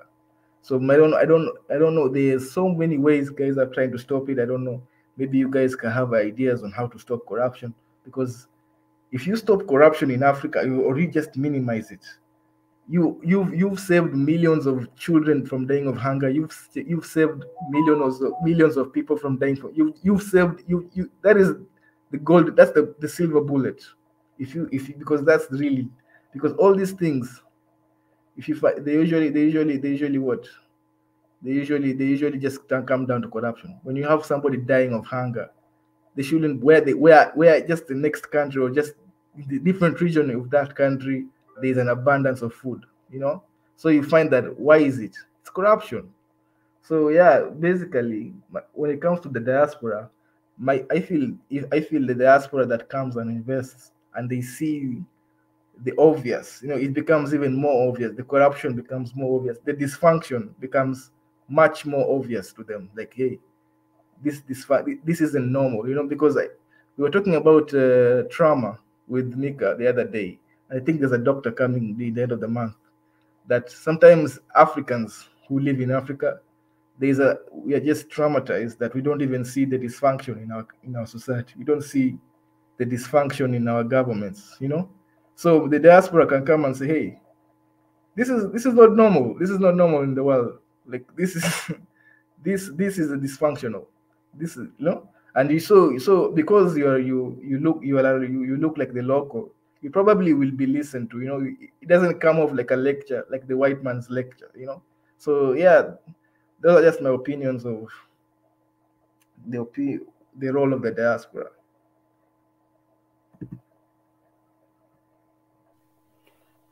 Oh, I'll say something. Yes, you're right about the trauma and not sometimes being able to see our faults, you know, even, and we do see them, it's just we don't know what to do about them, or we normalize them and just say, well, that's just how things are, and we continue with life. And sometimes it takes, you know, someone coming from outside, and not just, you know, they're like diaspora. Sometimes even in the independence movement, there was a time when people thought that white people could not be killed, or they were invincible, or they were superhuman, and all this stuff, and people were afraid to fight. But when they went to the Second World War and they saw them, they were actually killing each other and all that, when they went back to their people and told them, you know, this also brought a new spirit of resistance and morale. So sometimes somebody does need to go outside, and everybody has problems, you know. It's not saying that when you criticize or when you point out something that's not right, it's not saying that, you know, you're right or your place is okay and all that. Every place has its problems, and even, you know, Africans, they can come and see some problems which are outside of Africa, and some of the problems that we have solved in Africa that other people do emulate. I think somebody was saying that people will be copying Africans in 20 years. Yeah, they will be, because we have so much diversity. So if we're so different, how did we manage to live in relative peace? How did we not just go on and exterminate each other a long, long time ago? Because if we have been fighting for this long, there should be nobody left on the continent. But as you can still see, even with all that, we still have a lot of people. So we sort of managed to solve some problems, especially getting along with each other in such some ways. So we have forgotten a lot of that too, and some of that has been imposed on us, some of that we've imposed on ourselves. I would say the difference, the solution to corruption would be to have, it is ideological, and sorry for people who don't like that word, but everything is ideological. Even people who choose not to take sides, they're choosing the ideology of non-resistance or non-interference or something like that. So everything has an idea. The difference between the greed and corruption of, let's say, the more successful countries and the less successful ones is that they have a vision and an aim for their corruption. Whether it's, you know, highfalutin, whether it's nonsense, whether it's true or not, you know, everybody believes in the American dream. Everybody believed in the British Empire. Everybody believed in the, you know, the Japanese code of honor and so on. So those people themselves, they believe it themselves, and then they go outside and convince other people that their way is right. And nearly every country in the world has considered themselves the rightest country in the world, and they have the responsibility to rule the world. Some have been wrong and some have had a short time, but they always felt that way. We still don't feel like we are moral, but we don't feel like we have a right to tell anybody how to do what they do, and yet we accept everybody telling us what to do. You know, somebody else's opinion of us is usually higher than our own opinion of ourselves. So the ideology, the way to change corruption, and we go back to Magufuli, is to have firstly a strong leader with an ideology, with a strong ideology and a system in place. The systems are already in place. On the books, African systems should be running perfectly. Every country has a constitution, they have laws, they have this and that. So the systems theoretically are in place. It's the people, the will to enforce it. If everybody's benefiting from corruption, nobody's going to enforce it. So it has to take somebody at the top to sacrifice that bit of power that comes with entitlement and wealth, and to sacrifice that part and to take the part that comes with discipline, saying, know yourself that I am not going to take what is more than mine, you know, and as the highest person in the land, you can, nobody's really stopping you. Like, yeah, we have parliaments and governments and legislative assemblies, but we all know that, you know, if an African president wanted to be a sole dictator, there's really very little that other people can do. If they decided to shut down every, you know, single legislative body, they could easily do that. And nobody, well, very few people would resist. So in essence, we do have a strong leaders. It's just they don't have a vision beyond just getting rich, or just, you know, pocketing their own people and so on. So there has to be somebody who comes with a vision, somebody who comes, and then after that vision, like Magufuli said, then it's strong leadership. Then you enforce that system. The most effective way is punishment. There's no, we can't just decry and complain. You actually have to make examples of people. And it doesn't even take punishing everybody. That's the beauty of it. You know, if you make examples of a few corrupt people and show them that this is what will happen to you, people will be more scared of being corrupt than of the consequences of corruption. So yeah, I think that's my thoughts on that. Thank you. Okay, I have a question for you, my sister. You've provided some good solutions. Those solutions are actually, yeah, they're very good solutions. But why do you think they're not? I don't know. Those solutions are very obvious solutions also. So I don't think our leaders don't know these solutions. You know, they're not. They are aware of that. Hey, if this is a very good. So if I do this, it will probably end all this corruption and stuff like that. But why don't they do it? Why do you think they don't do it? that one, I don't know if I have a ready answer for that one. I would say, you know, personal greed and corruption, but I don't think that's an adequate answer. Yeah, let's go around and let me think about it. Anybody else? My brother Biggie. That in general, culturally, Africans tend to have leaders, not a leader. We have communities, and I'm talking about traditional African cultures, right? So you go to the leaders, which are these older people, you know, there might be one older, that might be, but it was never just that one individual. It was really about the leaders that you go to. So political systems in Africa should kind of go back that way. That's what I want to say about that. But I think whether we like it or not, we live in a society that you kind of have to adopt which direction as a country that your government is leaned towards, right? It's kind of the pressure that Africa is feeling right now because of Ukraine or Russia, for example, or always being questioned about China. I'm always going to go back to the first question you asked. Do we want a strong president, or do we want a strong parliamentary, I guess you would say, like a government that never really does anything? Because unless there is that kind of a communally large population of the population of a region agrees with the policy, then we will always have a problem. So it's like a catch-21 for me. Again, systems are systems. You can break them, you can change them. Africans tend to have this bad, I don't even want to say it's Africans, and I've said this before, I think humans in general, you know, always want to have that strong leader that really is about, that represents some kind of ideology. And Africans tend to continuously do that. And we do it even when we shouldn't.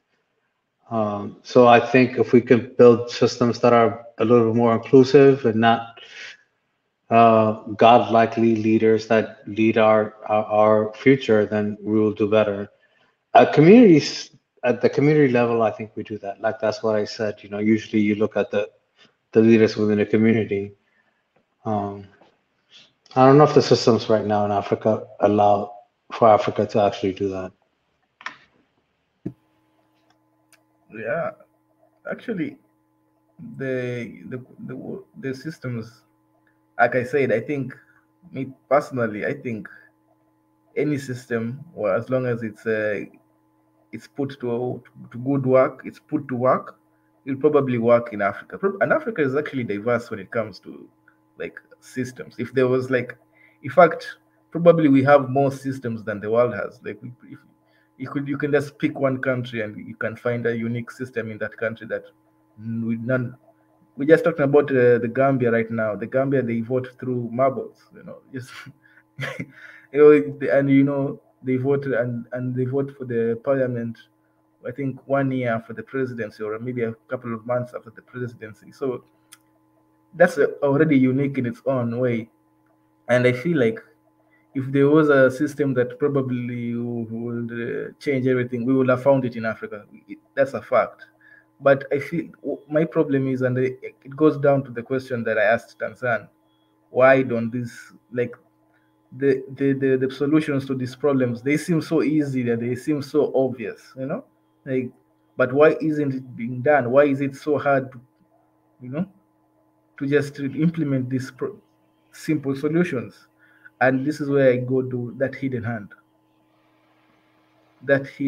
of interference that makes it so hard, because you can have a dictator, proper dictator, but he's he's in full control of his government, full control from top to bottom, but he's still not implementing these things. He has he I don't know why he does. So you find that it's just that hidden hand. Why don't we unhide the hand? Yeah? What we Exactly. have Give us an example. Unhand the hand. I love that. Oh, Yeah. I've told you the hand it's an economic imbalance. Well, you were talking about education, and I think with Biggie about political awareness. And when you guys are talking, I was wondering what would that look like? When would that start? Because most people, their political education is informed through newspapers, television, all that. So it's media, and that's one thing. Another group is maybe people who go to college and study it, as a major or something like that. And so it's those two places. I don't think politics right now or political education is really taught in schools. They have history and civics, but that doesn't really cover it. So most people are, unless you just go and do your own work and research and things like that. So my question with and hiding the hand is, if most people are not even aware of that hand being there, for them, all they'll see is the people at the top who look like them and who are doing these things. And so it's constantly our fault, and so on. So if the people at the top would have a way of educating the population about what is going on, even if they had to be honest and say, this is why I had to do this, because I had all these powers bearing on me. I don't know if they're afraid of their people or they just think their people wouldn't understand.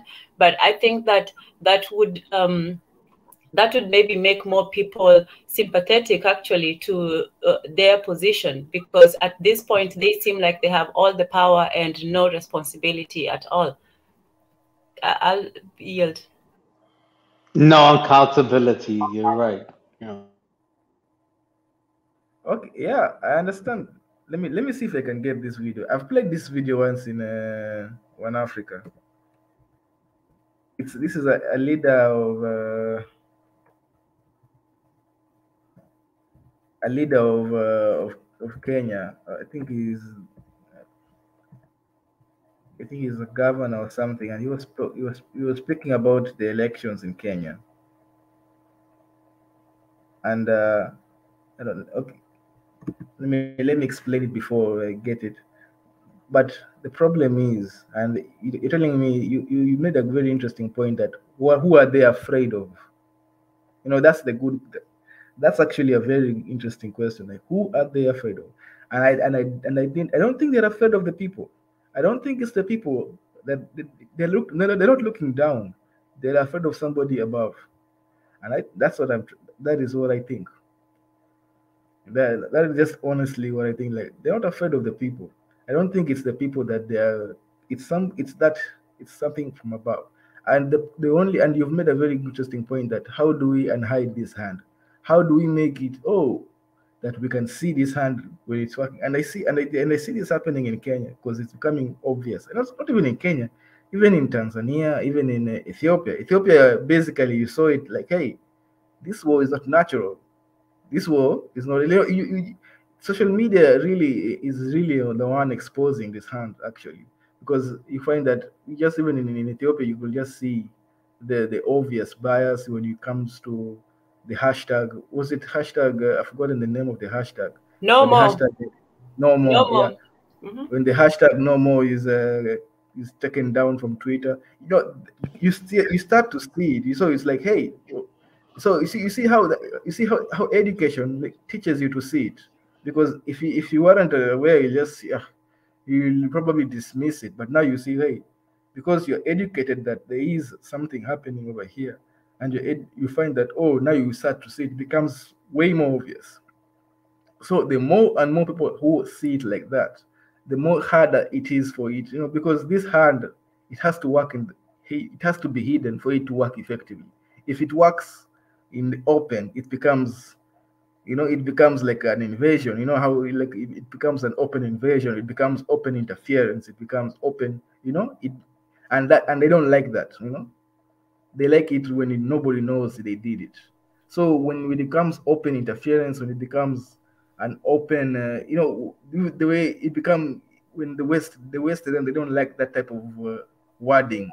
So it makes it much harder for them to interfere when you can see them, when your eyes have become trained.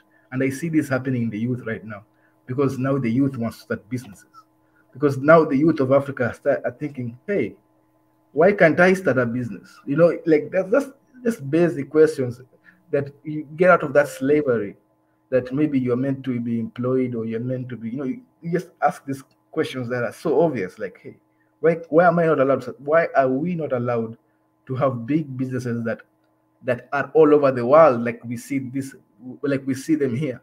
Why, like the Starbucks, why aren't we having our own Starbucks? So you find that there are movements like Buy African, these are just movements of people who are just waking up and saying, hey, we need control of our own economies. We need opportunities in our own economies.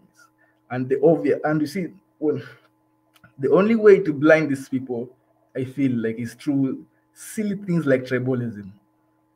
I feel like that's a tool that was not used by Africans before.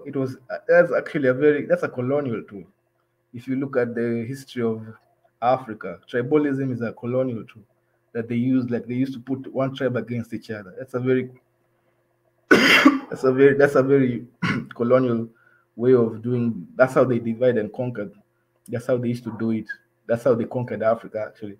Hey, they're just pinning tribes against each other, and that's how they've been. So when you find that even that's actually a part of the hidden hand, yet when you start seeing some sort of weird narrative against tribes, just like, oh, no, that's not natural. That's just not natural. Why do you hate because of not that, just baseless hate? It's not natural. They're trying to fog your mind from seeing that, hey, why are we not getting jobs? Where can't I start a business? When you start, I wonder, Tezi, should we be putting on our like COVID mask on? What is going on over there? Oh yeah, no. I'm just trying to cut a little comedy, a little. I was just like, it's cold now. It's becoming cold in Mombasa, so like, it's okay. Like, I got my coffee cut back. I got it on. Like, it's okay. Yeah, man. But basically that was my point. That was my point, really. That Mwenda Tezi.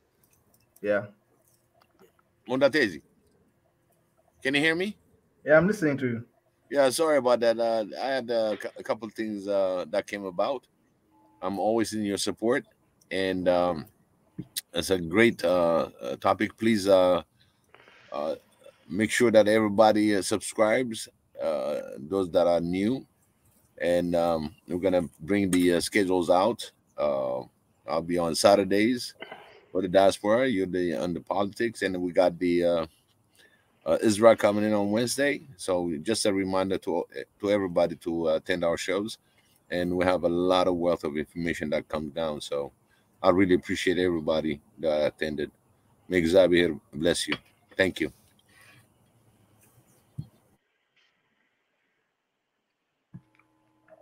Thank you, Biggie. So yeah, I think we've really exhausted this this topic today. Unless anybody has any questions or anything to comment.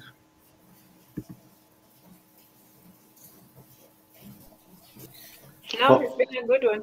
I'll wait. Go ahead. No, please go, Taz. And I was just going to congratulate the Sunday sessions. Is great. So go ahead, please. Well, it has been a very a good learning experience and a good topic, good stream. Congratulations, Mwenda Tezi. We held well. So I think it's a good topic to talk about, and we just scratched the surface, and we say that we should unhide the hand. We should become more politically aware as a people, and our leaders should become more accountable to the people. And I think they will start to be more cautious. Maybe it's right now they don't fear the people, but they will be more cautious if they know that people are going to be more politically demanding.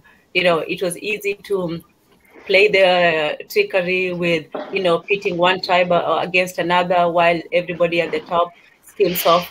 But, you know, when people decide that it's more important for them to be economically independent, to have the children in school and so on, rather than to have their person at the top, I think that's when, you know, the politicians will start to look down a little bit more than what they're doing right now.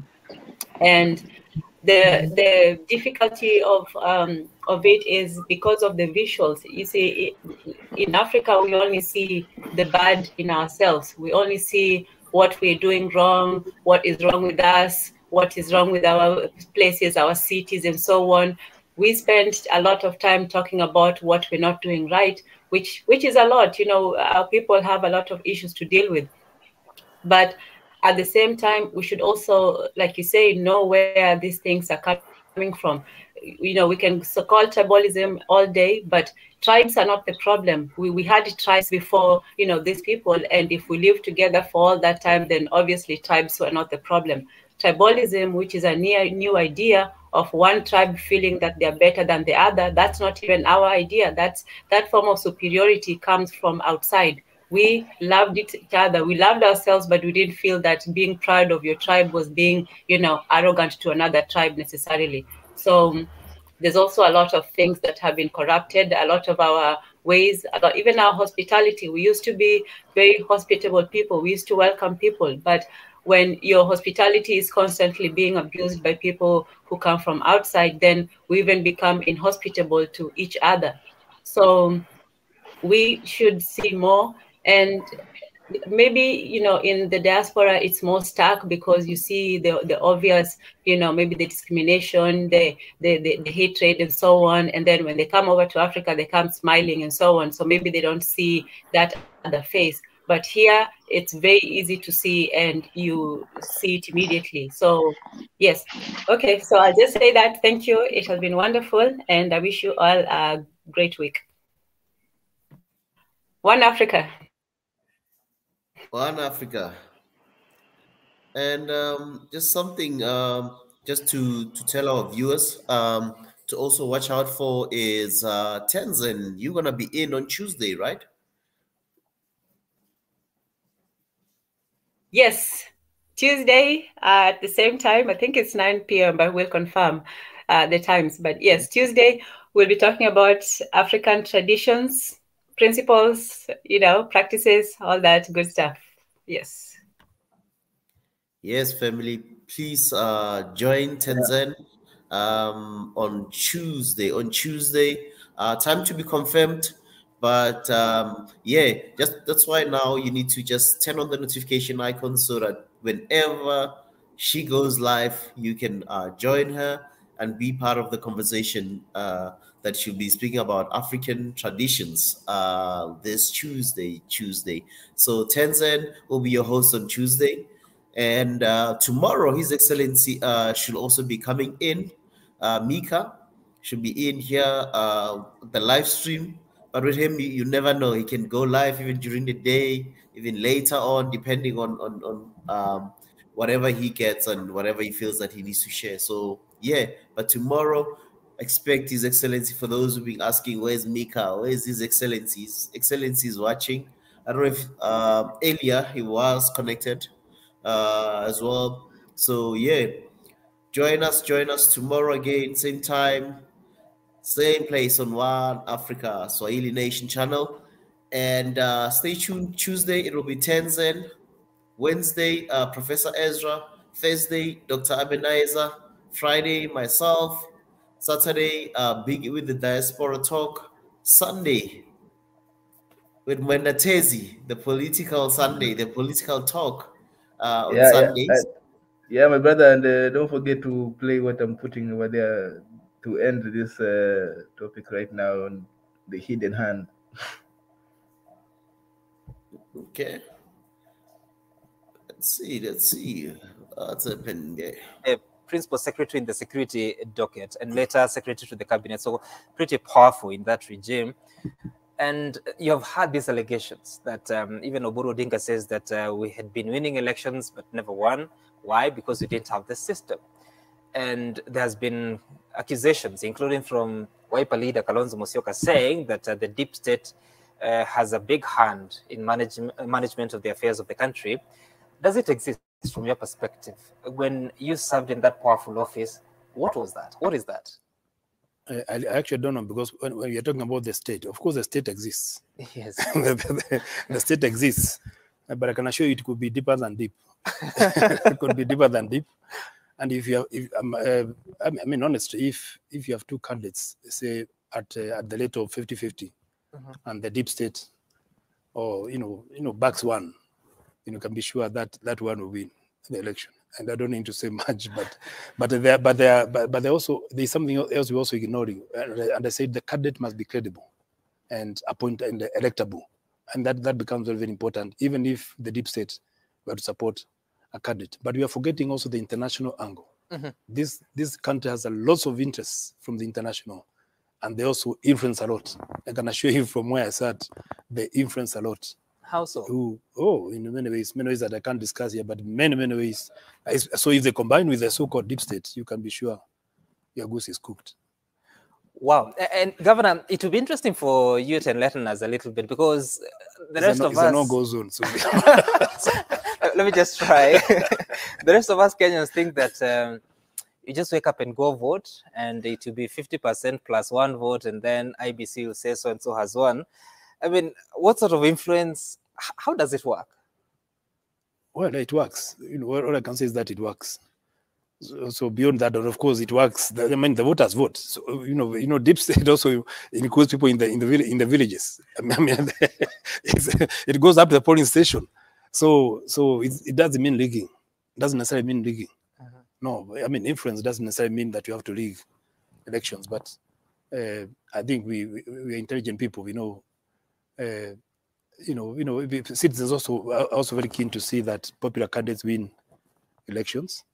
And if these people are going to, if the preferred candidate is going to continue to ensure continuity, either regime continuity or ideological continuity or material, continuity, or the status quo, whatever is preferred, that is likely to happen. That's why it's very important to have accountable systems, like a very credible IBC, very credible, voting system, the voting registers. That would minimize negative influence on elections. But a popular candidate backed by the state, I think it would be foolhardy to assume that you can be able to defeat that candidate. That's pretty interesting. I think, Governor, I need to look for you outside this studio for more conversations. But Robert Mwe.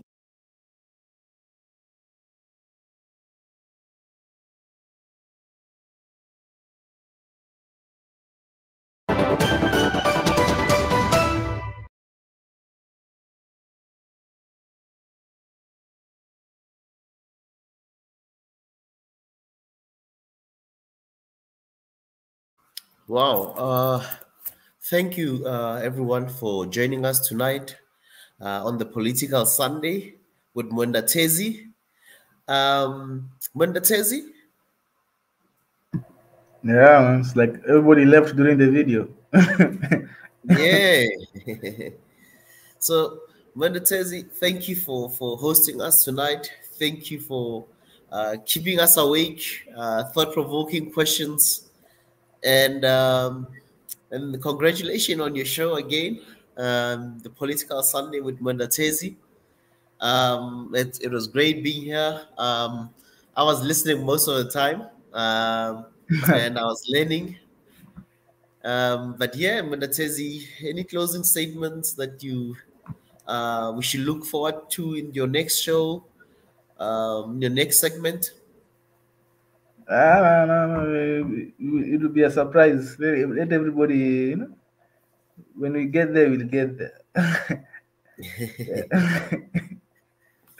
Wow. Thank you, family. Thank you for joining us tonight.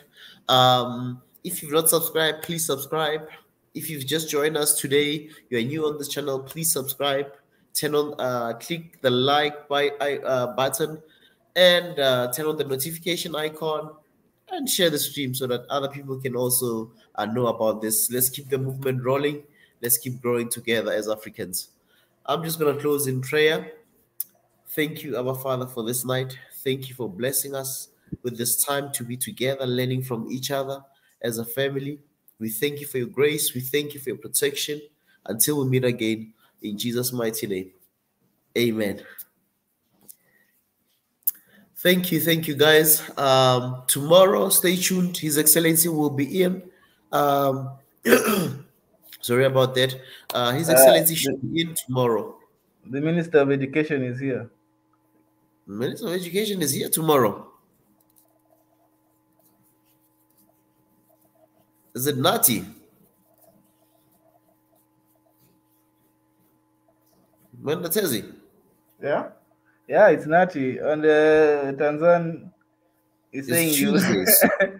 Tanzan and Jonathan are saying they were kicked out.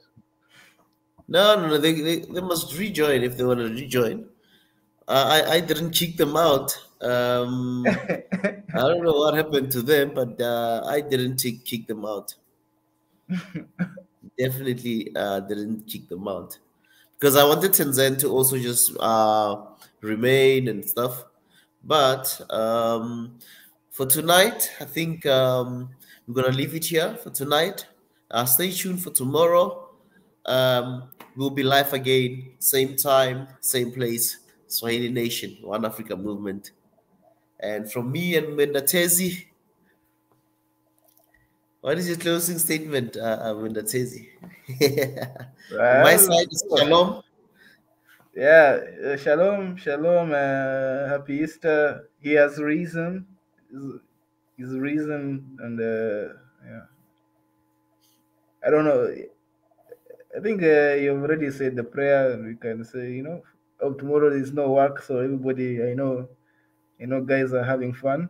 Some of us. So yeah, have a beautiful weekend. Have a beautiful Easter. Basically, that's, oh my God, and have a there's a word. What do they say for Ramadan? Ramadan Kareem? No. Let me not butcher it. But yeah, but we have someone who really knows very well to enlighten us. I'll also not want to say anything wrong. I'd rather prefer someone from that community to say it or teach us. So yeah, they're from us. And Mwenda Tezi, the Political Sunday. It's shalom from us. Yeah. Let's meet again tomorrow. Yeah, good night, guys, and good morning, and good evening, and wherever you are, have a good time of the day. Thank you, family. Let's meet again tomorrow. Same time, same place. It's shalom from us.